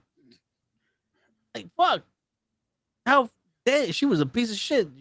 Blah, you don't even get the torture. You're straight out dead. Bomba clot. But yeah, no, yeah. All right, so what we up to now? So they all like we get acquainted with them. We get acquainted with the family. We get to see what happened with the brother who's now in college. Yep. We now get to And we meet get the podcast. podcast girl. Yeah, we meet her. We meet how crazy she is and wanting to interview him, which I correlated to. This is how annoying some wrestling podcasts be when they're trying to get someone on the podcast.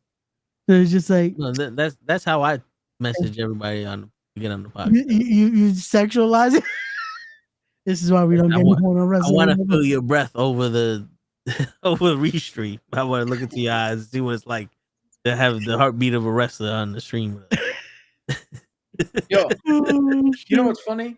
As we talk about the podcast, they show a little bit about the podcast, and that's where we get the first hint of somebody's like, "Oh, maybe Sienna killed all those people," and I did the same thing that I did in Spider-Man: No Way Home.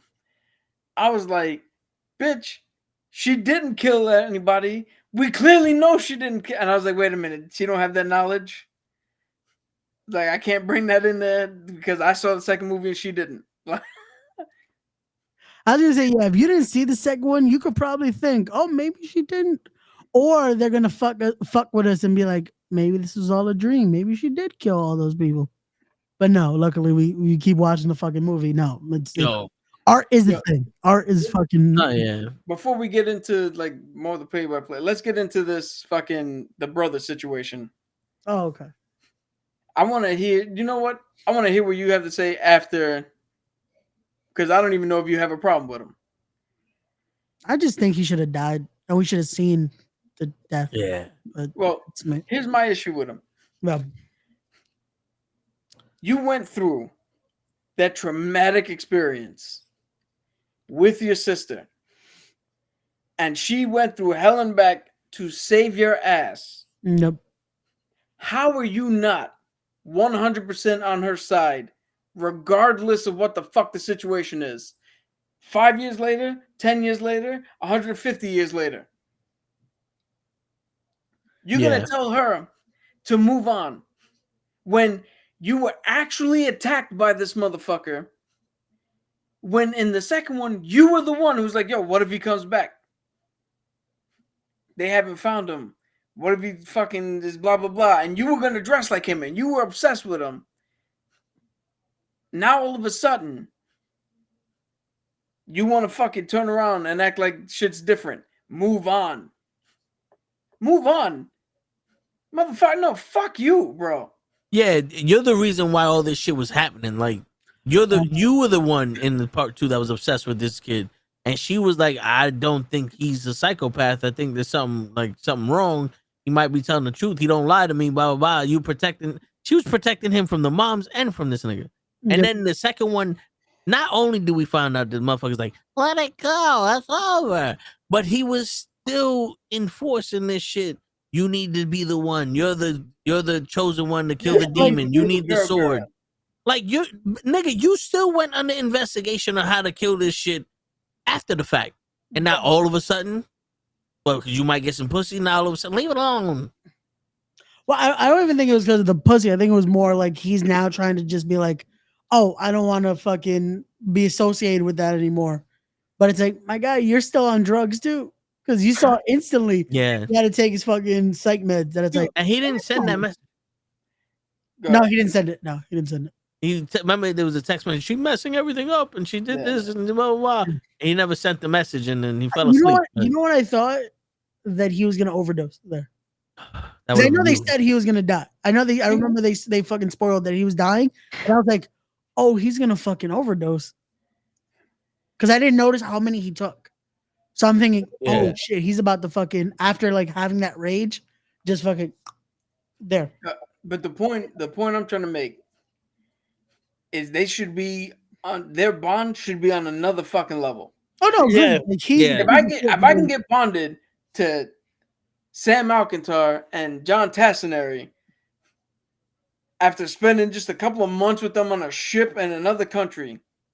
On a ship in another country, just working 9 to 5. And those two were like brothers. That even if I saw them today, I would react as if we were back then and be like, oh shit, what the fuck's up? Hugs all around. There's no reason why your bitch ass should turn around and 180 this shit. Facts. Especially when you know it's real.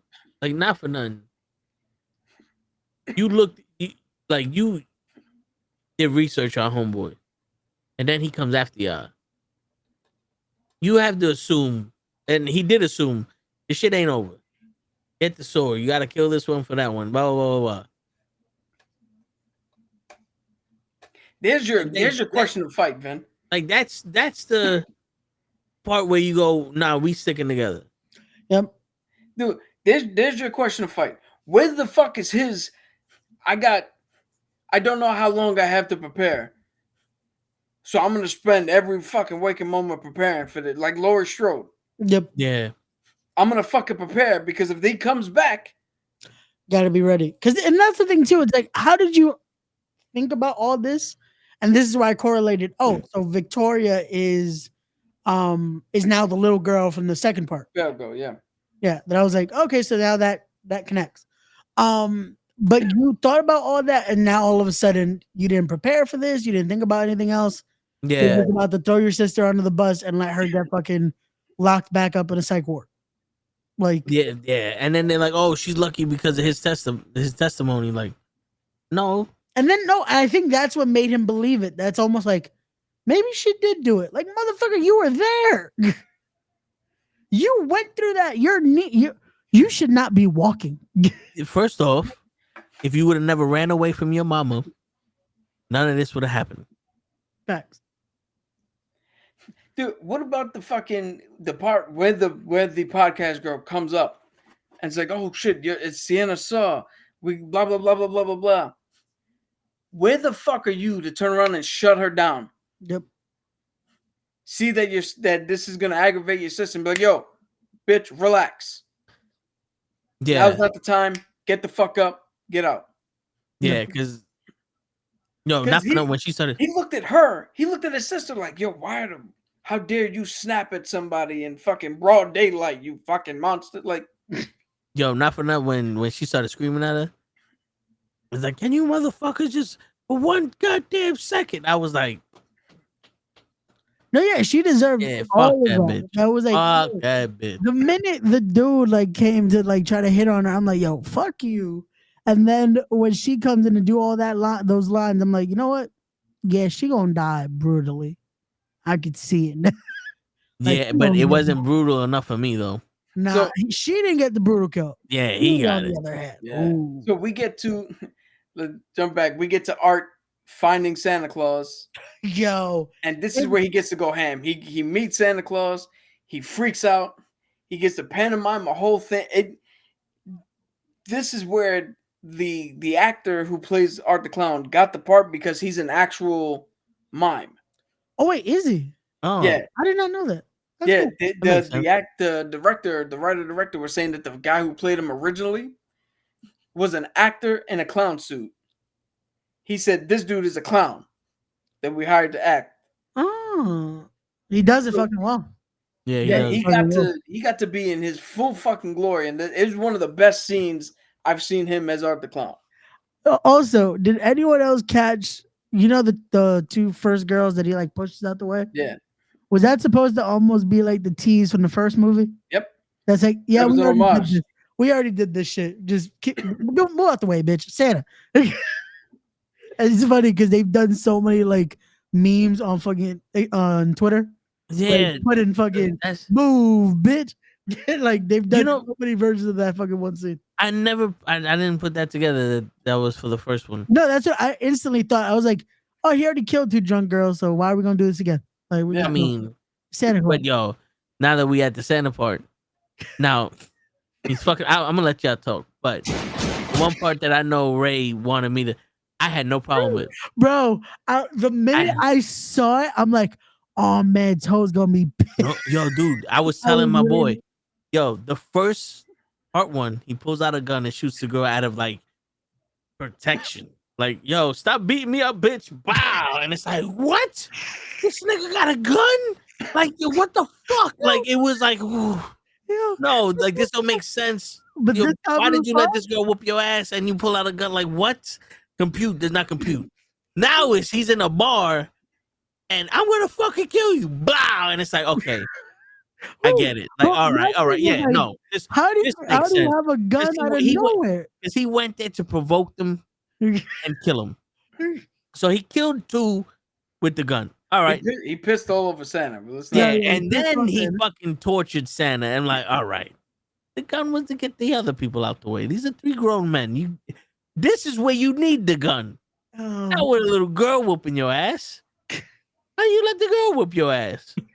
Yeah, but it was And the gun was so much funny. nicer. Yeah, it was such a nice fucking like new fucking gun too. Yeah, like a 6 mil, like what was a Beretta or some shit? 9 mil? Yeah, it was definitely a 9mm. But bro, that shit was fucking funny as hell. And I'm like, yo, it just came out of nowhere. Bah! Like, oh, okay. I guess we're just shooting people now. That's it. That Santa's lucky because he wasn't the pizzeria in part one. Yo, He got pissed on. It's not like he got shit all over the place. oh That no, piece- or the that fucking pizzeria was in a shitty situation. that laundromat. Yeah, that laundromat. The Yeah. second one, bro. yeah, but then he takes out the nitrous and freezes Santa. No, yeah, because that was something we forgot when they went to that house. I mean- He started getting very Experiment. creative with his weaponry. The poor fucking rat that got tested on, that shit was just like, damn. Yeah. Hey, listen, man. Those rats have no consideration. You know what's funny? As they were showing Victoria with all the clothing and all that shit, I did not put together that she was making a clown suit.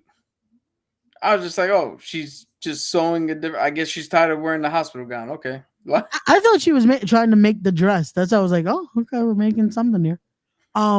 But yeah, fucking him torturing Santa. I was like, damn. And I knew though, the minute he said it's all about the beard, I'm like, he's gonna take his fucking face. I mean, he's gonna take his face regardless. But no, I was like, he's definitely gonna take that face now because he wants to be Santa. Because he's that fucking demented. Like that's the thing. Yo, He's cold and calculated, man. this may sound fucked up, Say it, man. but with Art with that wig, did he not look like a 90-year-old fucking woman? when he smiled with that wig, he looked like somebody's aunt that's like the baby scared of. That's what he looked like. I was like, yo, he looked like a woman right now, like a very ugly old woman. but yeah, I mean that shit was it was alright because Santa was like, no, he gets the Santa treatment. He's a fan. And I was like, you know something, ain't that some shit? The one Santa in the movie that ain't a fucking asshole. He gets mollywopped. But the other asshole Santa. Yo, we also gotta point out the fact that this then becomes how he got the suit that he wore in the first 5 minutes. Yep. So somewhere in between him getting this suit and then going to the mall and then going to Jonathan's dorm, he stopped off at a family for milk and cookies. Yeah. He really needed that milk, man. It's but there goes connection to Batman. Oh, we forgot all about that. He ate the cookies.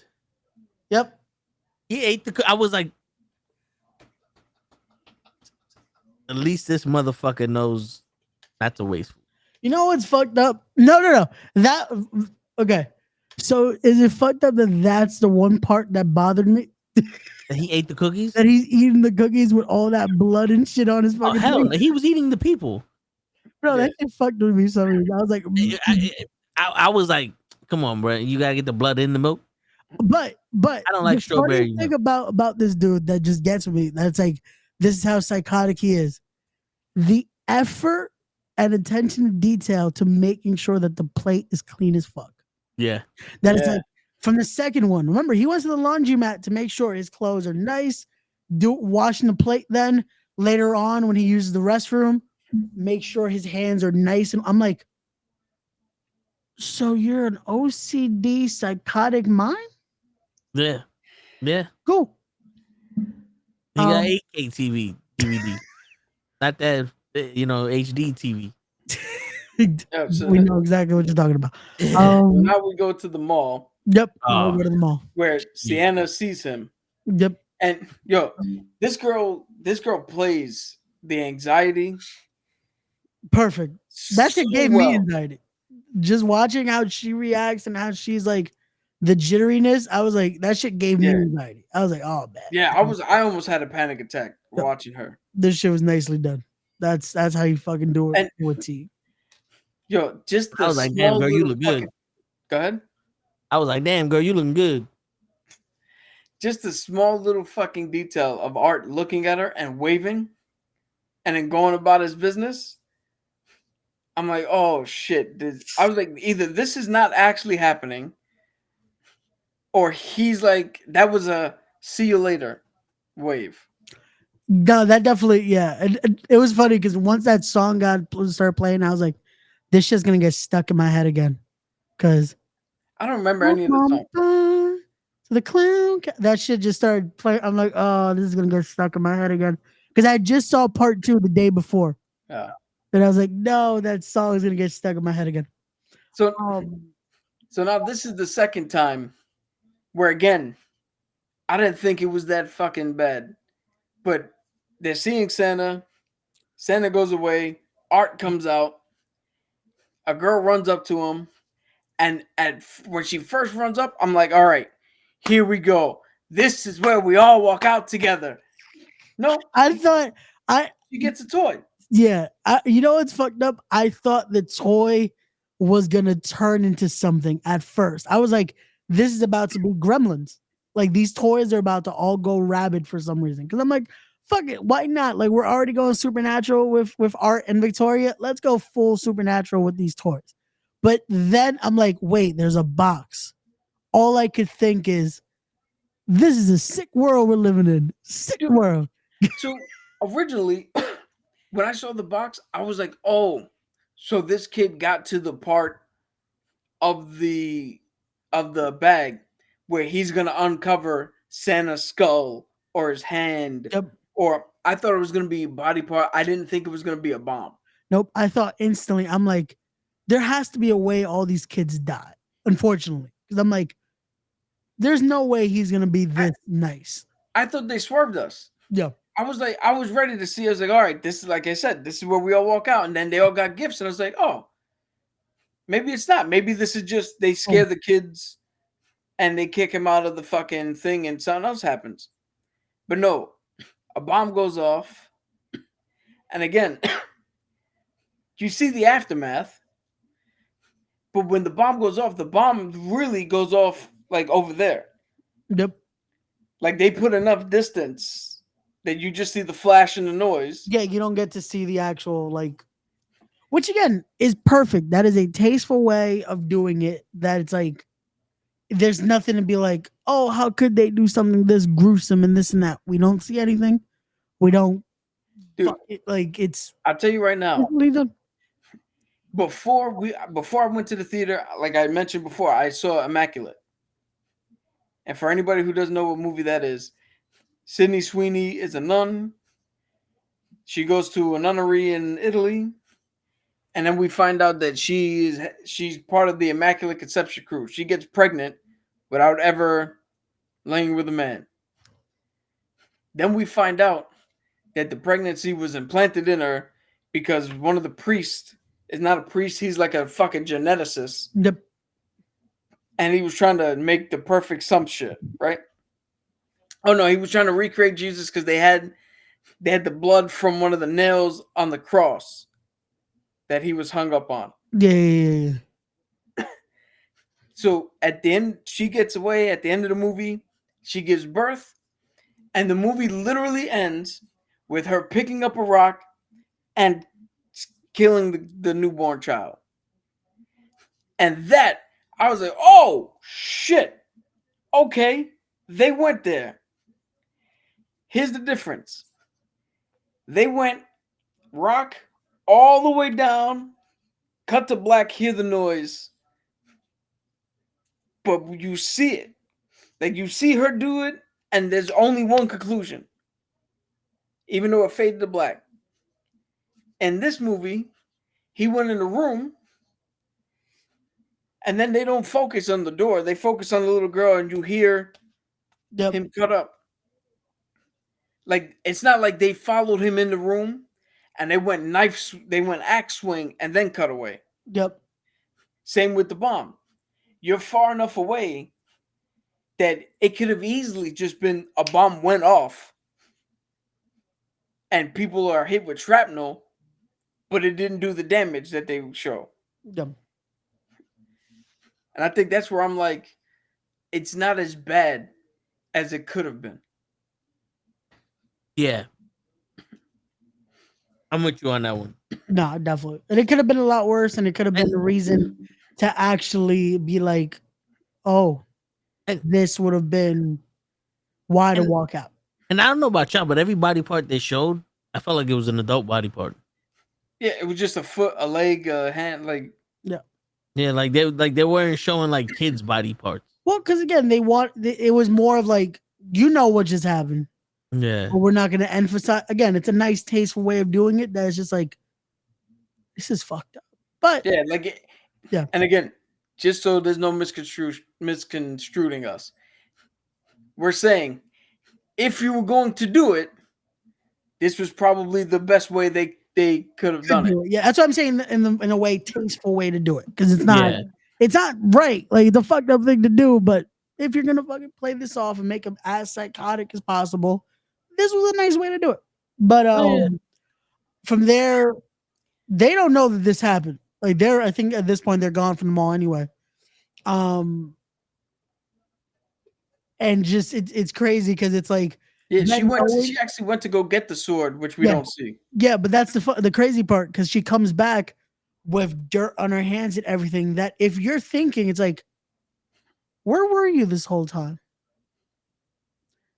Again, you could connect 2 and 2 together. You think, did you kill those kids? Did you do this? Like it could be an easy thing, but they never. No, because the announcement came way after they were both back from the mall. Yeah, but remember, she was gone. She left again so she can go get the sword.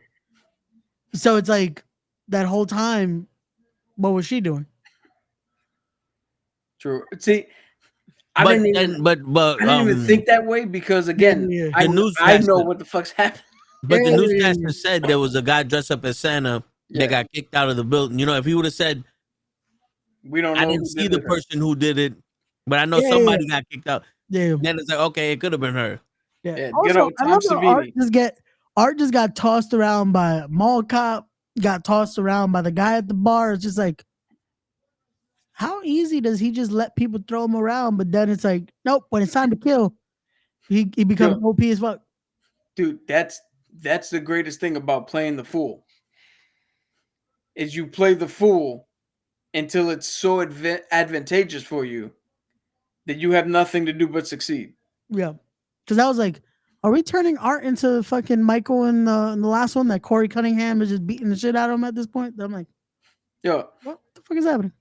Vin, he knows the name of the fucking idiot from Yep. Halloween Ends. Kick him off the Because show. it's that fucking bad. That's what. Kick him off the show. The disrespect. Yeah. How dare you fucking even know the name of that fucking dumbass character? But he doesn't even. He never even seen. You don't watch Penguin, but you know the Yeah. name. Get the Yeah. fuck out of here. Can I What come movie back? did he not see? What you didn't see Casino, right? I did see Casino. What the fuck? What was the movie that you didn't see that you were supposed to see? Bronx Tale? No, Name all the one movies with that Mark you Anthony. didn't see, Ray. Huh? The one with Mark Anthony. The Oh, Substitute. yeah, that one was the only one I didn't watch. The Movies I've one about Spanish people. the No, but one that I didn't fucking watch. yo, but there's a lot of kids around your age that haven't seen any of the movies I just mentioned. no, and I've seen a lot of fucking Yeah, of these fucking movies. But yeah, I mean, I get what you're getting, what you're saying. But Yeah. here's the thing, though. What solidified the fact that it couldn't have been her yeah, was when the demon tried to possess her, and she stopped the demon from possessing her because of her cousin. no. I'm not saying it was. No. I'm saying like that was. I know, but the that could have been theory, uncle. Yeah. the theory of her actually being Art the Clown Oh no. Yeah. That was. is a good one, and it would have been a good twist if they didn't do that demon shit. Yeah. No. My thing wasn't that that's her. My thing is, that's what the uncle I can imagine started to believe that's her doing these things. But this is 'Cause see, he this was is where just the so out of- shit. This is where again, if it wasn't for the actress's performance, Yeah. it would lose me because you just heard a man say a motherfucking clown dressed as Santa set off a bomb. She freaks out, and now you're worried about her, how dangerous she is in your family. She was attacked by a fucking clown. You just heard that a clown dressed as Santa did some shit. Why is there hostility to the woman who survived? Oh, and I don't know about you, Ray, What's up? but if I call you up and I'm like, "Yo, where you at?" I'm at the place you told me to meet. I'm on the way. No, you not. I'm out. So- Yo, something's wrong. Something's wrong. More at school. So let's get to that. Let's get to the big kill. I'm wrong. It's like nah, this. So Art, No, you not. initially I thought Art just by happenstance was just driving around and saw a party. But it turns out they were there with an ulterior motive because they were trying to get Jonathan. But as Art was looking for him, he comes across Jonathan's roommate and the podcast girl. And that's where we have again this whole fucking thing where Art's reacting to hearing her talk. Which was funny. And he's doing every compliment, he's doing the ooh, really nice. Every dig, he's like, what the fuck, bit? Like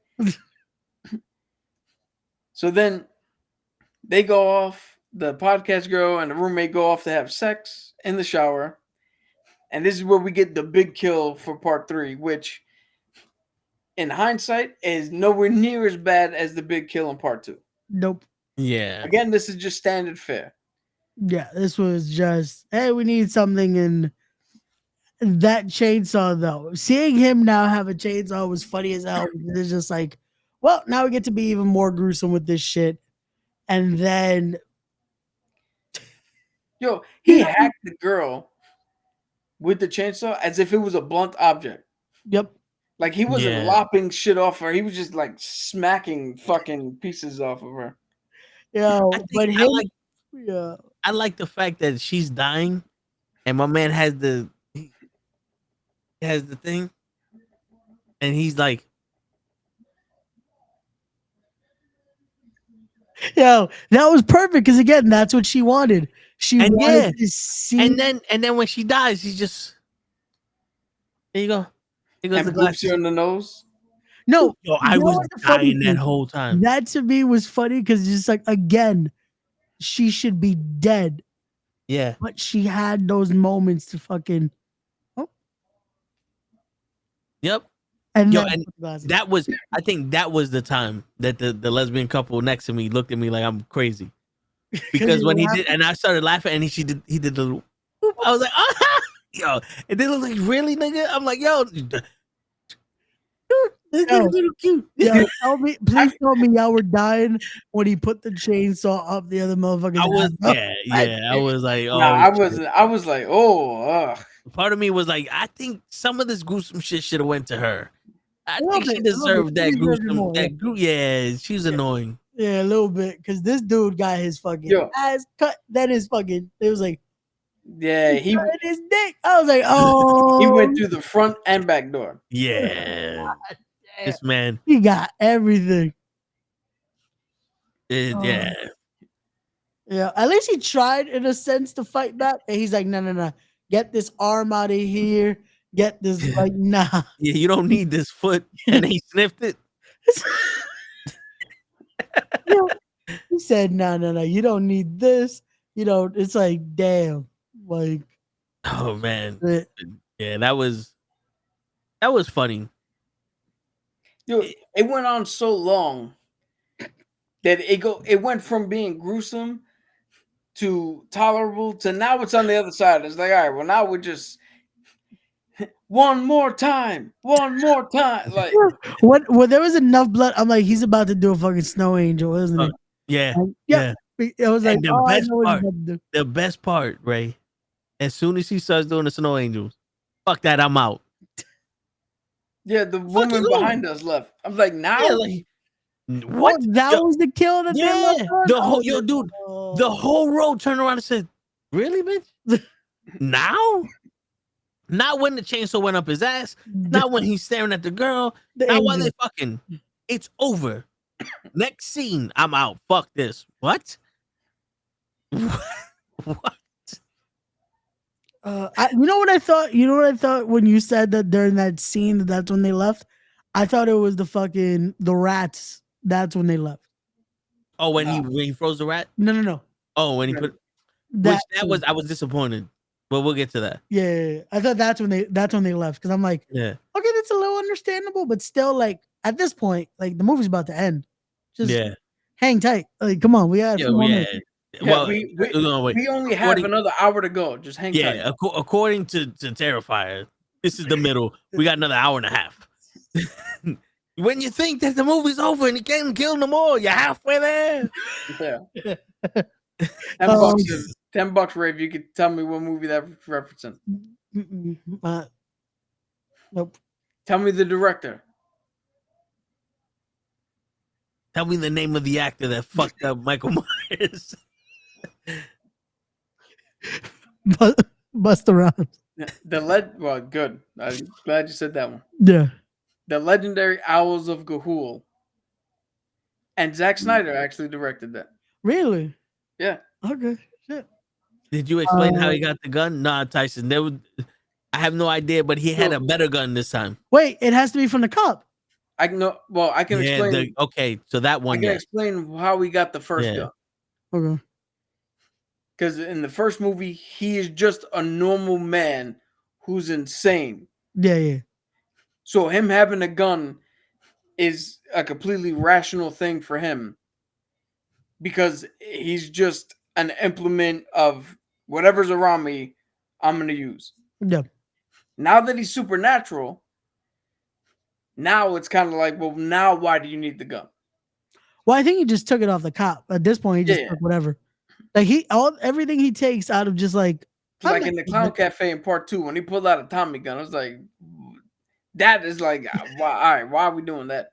Yeah, the Tommy gun was a little excessive. Or if you Yo. saw the music video he did, that he has a fucking just bro. Yo, That- I tell you one thing. Video? Yeah, there's a music video he did with fuck, I forgot the name of the band. Hold on, I'll find that while Toe says his point. Yo, I tell you, that motherfucker's strong. Because that bag is full of like metal weapons. Like that bag has to be about 300-400 pounds. Because they what 3 cops try to lift it and they couldn't. Yeah. Yep. That bag is strong. Yeah, he got a hefty. He definitely got a hefty bag in that motherfucker. He got that 200-gallon hefty bag. Just or he need that Amazon box to carry all his weapons. The band is Ice 9 Kills. Oh, okay. Oh shit! Wait, they did one for Terrifier. Yep. What's the name of it?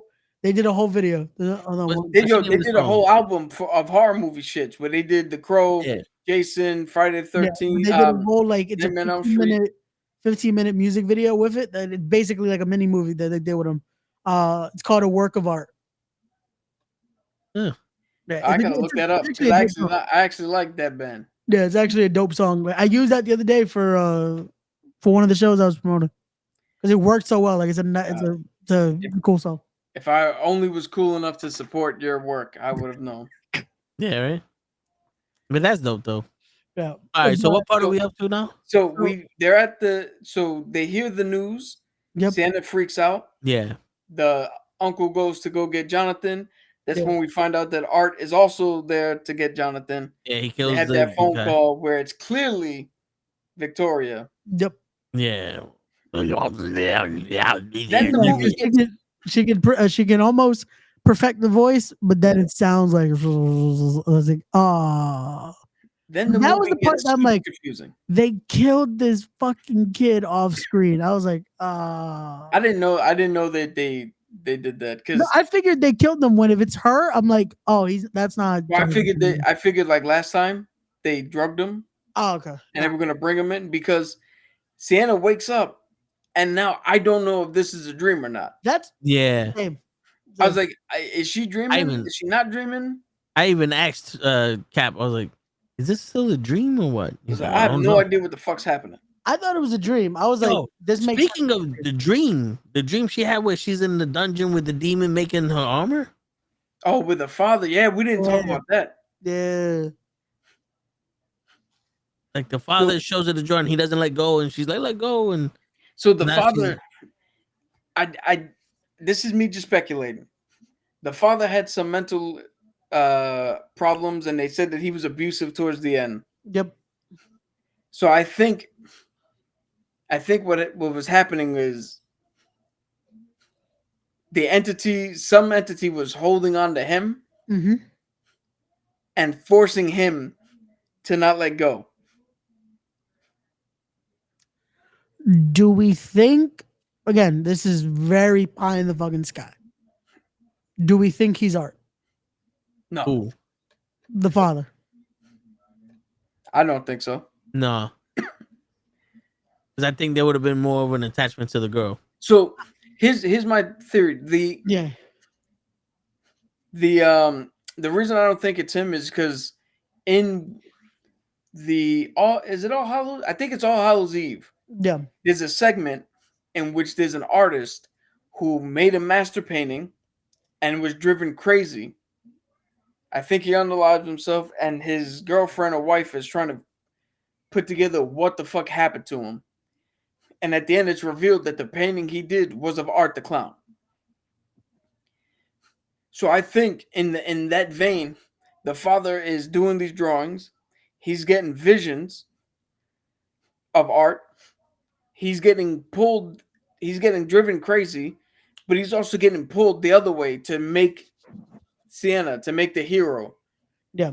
That's going to stop. And what Sienna saw was Mary Magdalene was controlling, if we're going to go mythological here, Hephaestus, who's creating the fucking sword and the armor.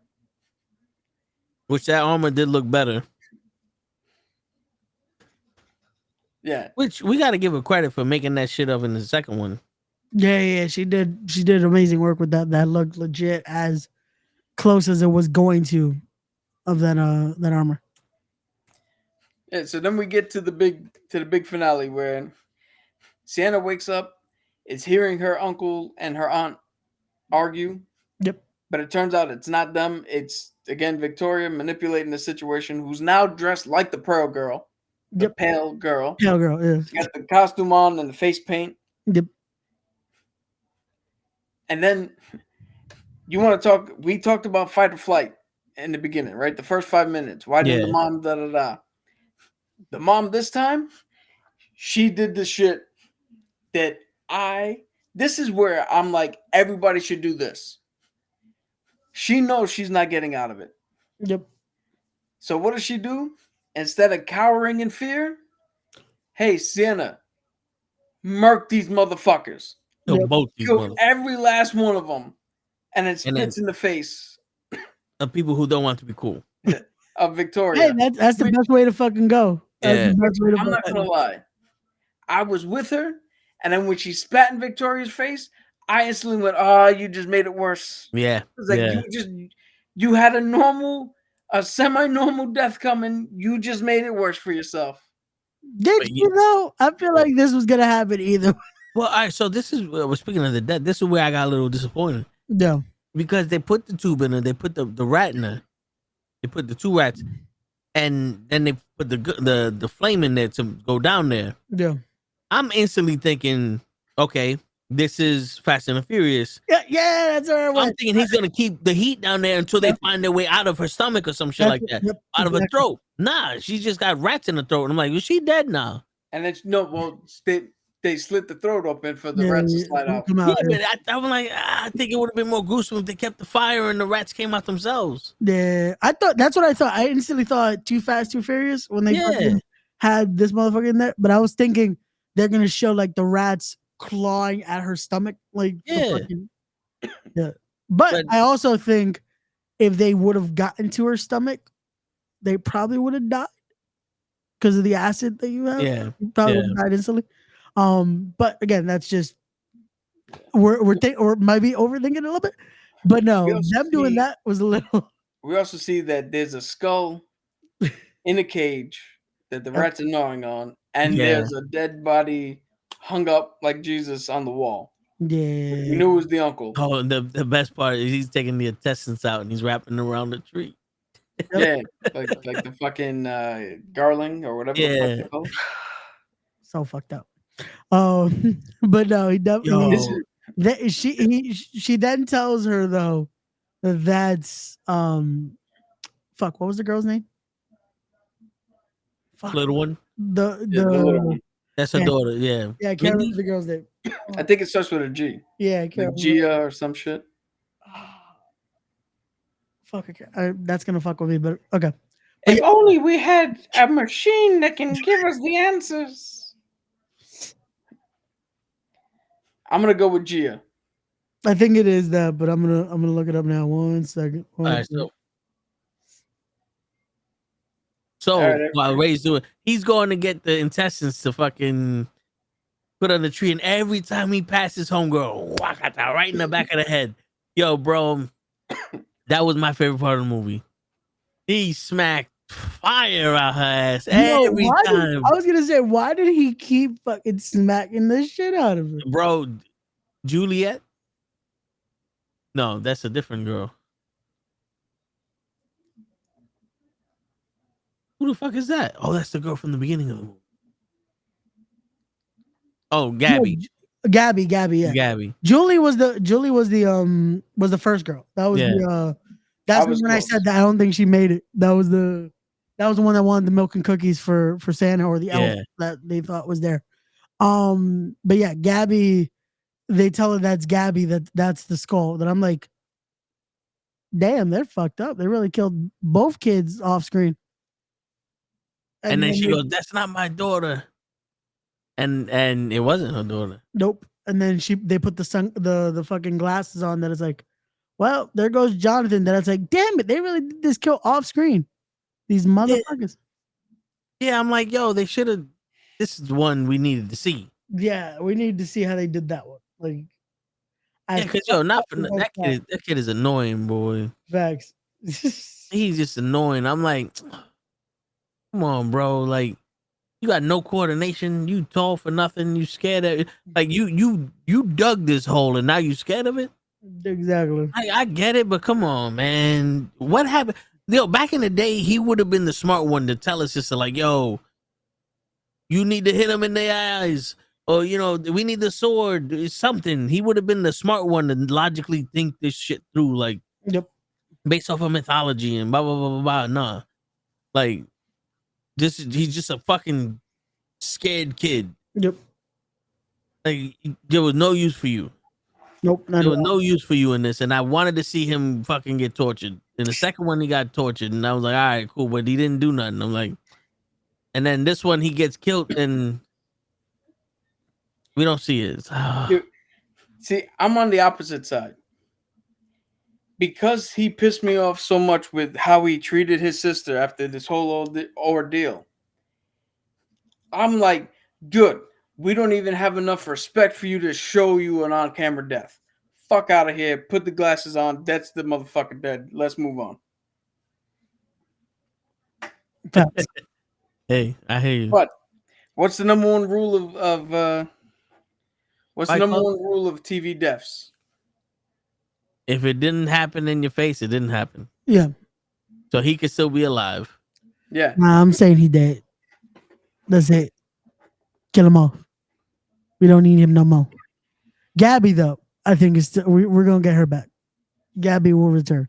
Yeah. So we get the sword. We get Sienna kicking the shit out of everybody again, which is cool. Yep. She killed the demon. Yep. And Gabby does not help at all. This kid. She's a kid. What's she gonna do? Come on, she helped a little. You couldn't at least. She gave her the sword. No, but she could have given her the sword the second time when she's getting her ass kicked. Also, at least Art was smart enough to be like, nah, just in case, break one hand, break the other hand. Yeah. Like, nah, we're not making this an even fight. Fuck you. Yeah, but I mean that sword heals all apparently. No, but yeah, that's what we find out. That's like, no. This is something that confused me. Mm-hmm. Because the father clearly said that the sword cannot hurt her. But it still cut her hand open. But yeah, it still cut her hand and she dropped it and dropped Gabby down into hell. Yep. Yeah, but wasn't the caveat as long as you believe or some shit like that? I guess One of them didn't believe. All he said was the sword cannot hurt her. There was no caveat that I heard. I don't remember hearing a caveat either, but and why would she not believe? She clearly was revived now fucking 4 times by this thing.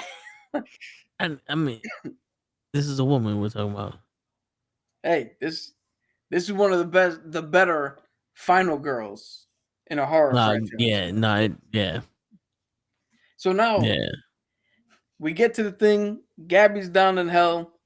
Art fucking walks off, gets on a bus, and who knows where the fuck he's going. And before we get to what we think is going to happen in part 4, let's get our ratings for this movie.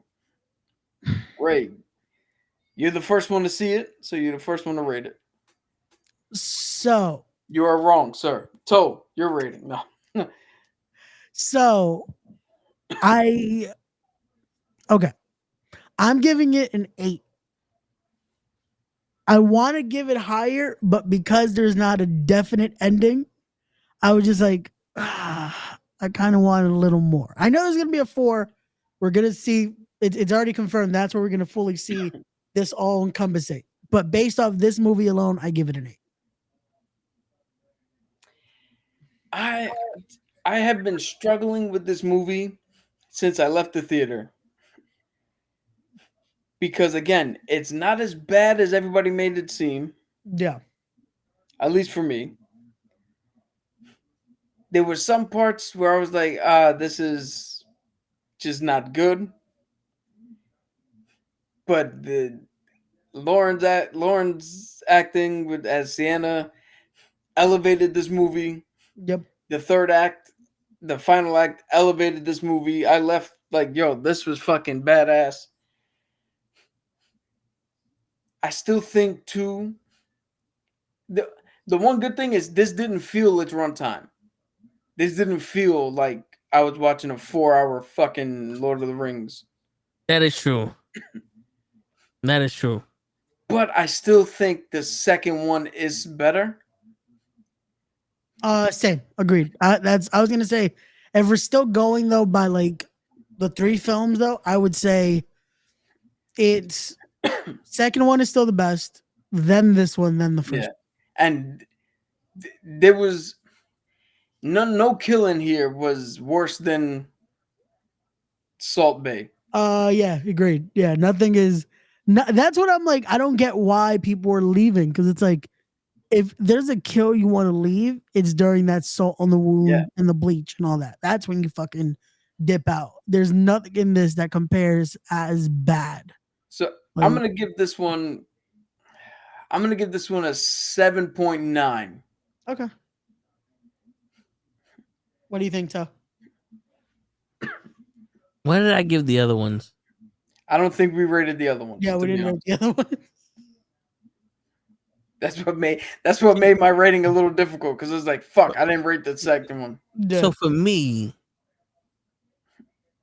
if you never watch this movie or any one of them, you're not doing a disservice to yourself.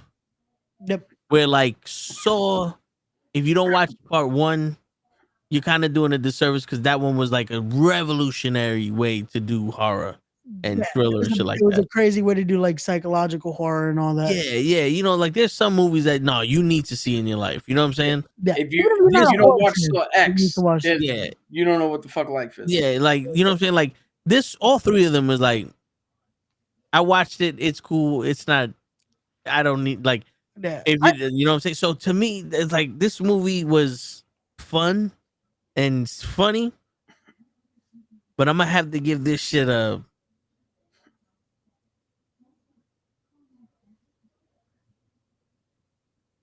I give the main actress a 10.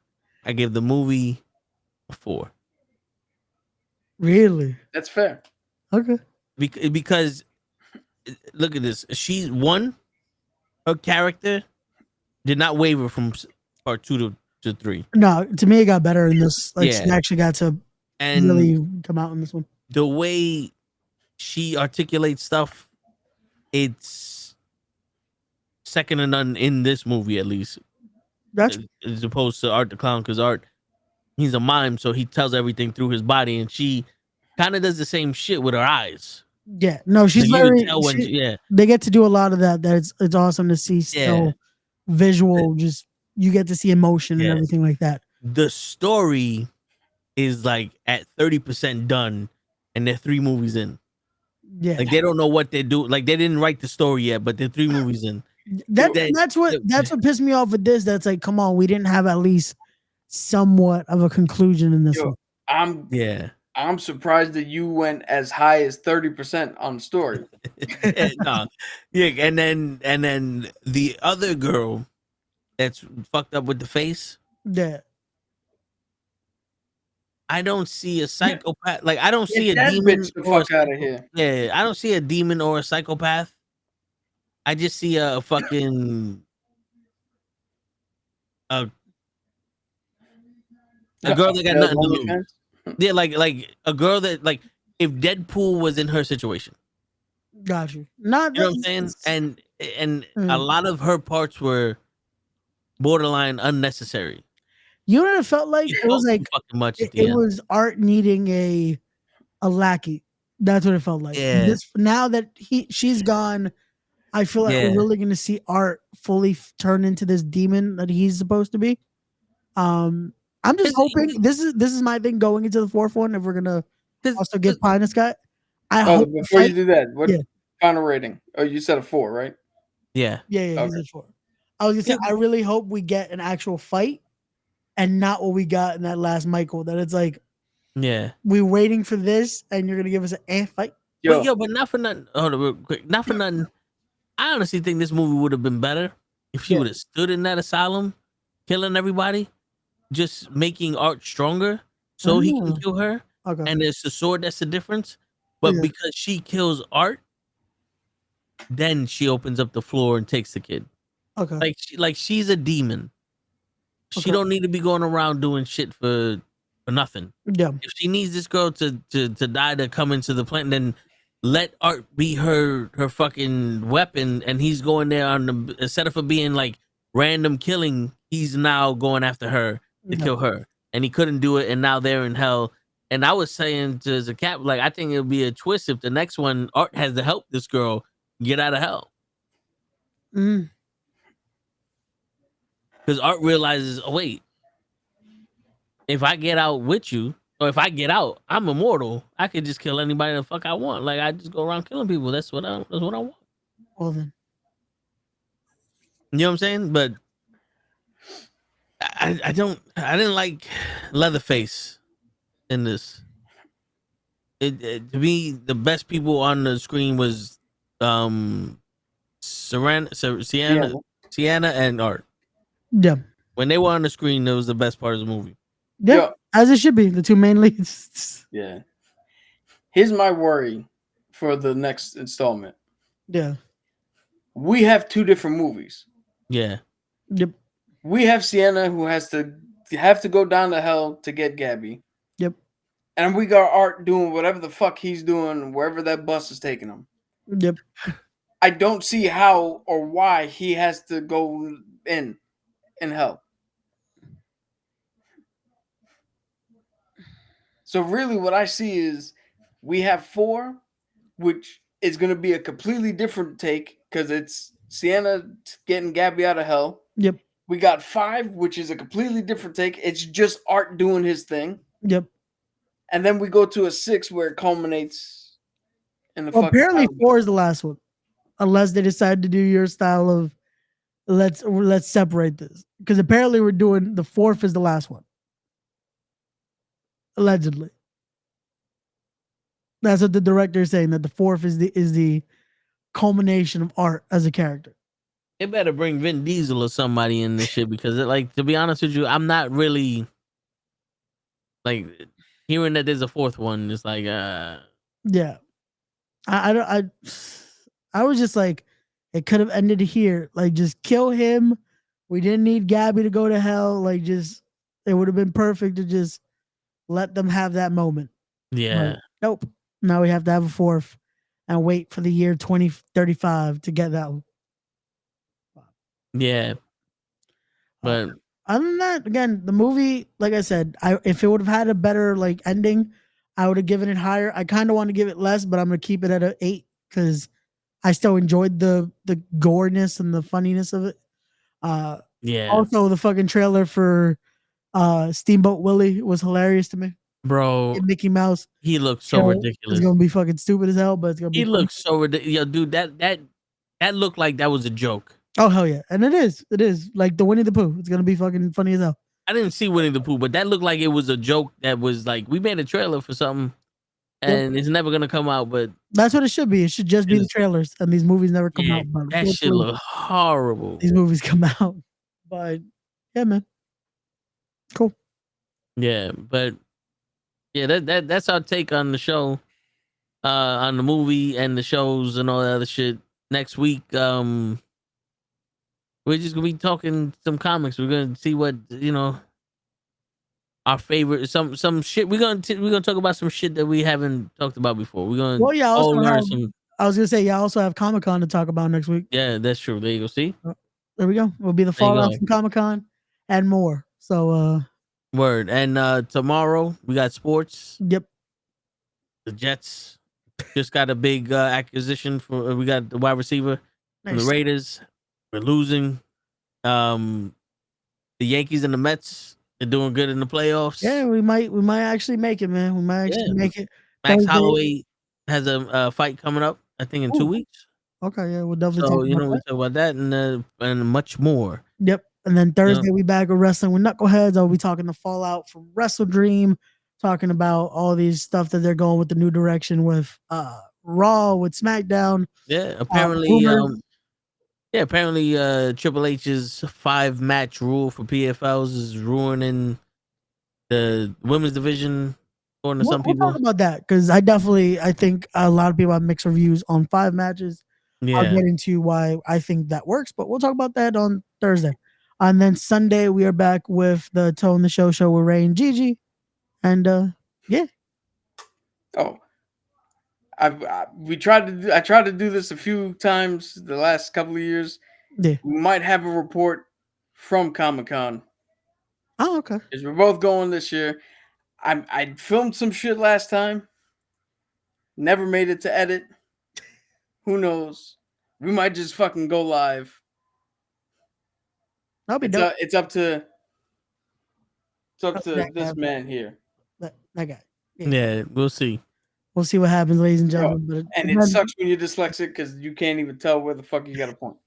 it's all good. Restream doesn't help. But again, this is why you got to like, comment, subscribe, all that good shit, ladies and gentlemen. So that way you can watch and you can see what we do next. But Toe, take us home. And on that note, ladies and gentlemen, is your friendly neighborhood knuckleheads signing out. Peace, everybody.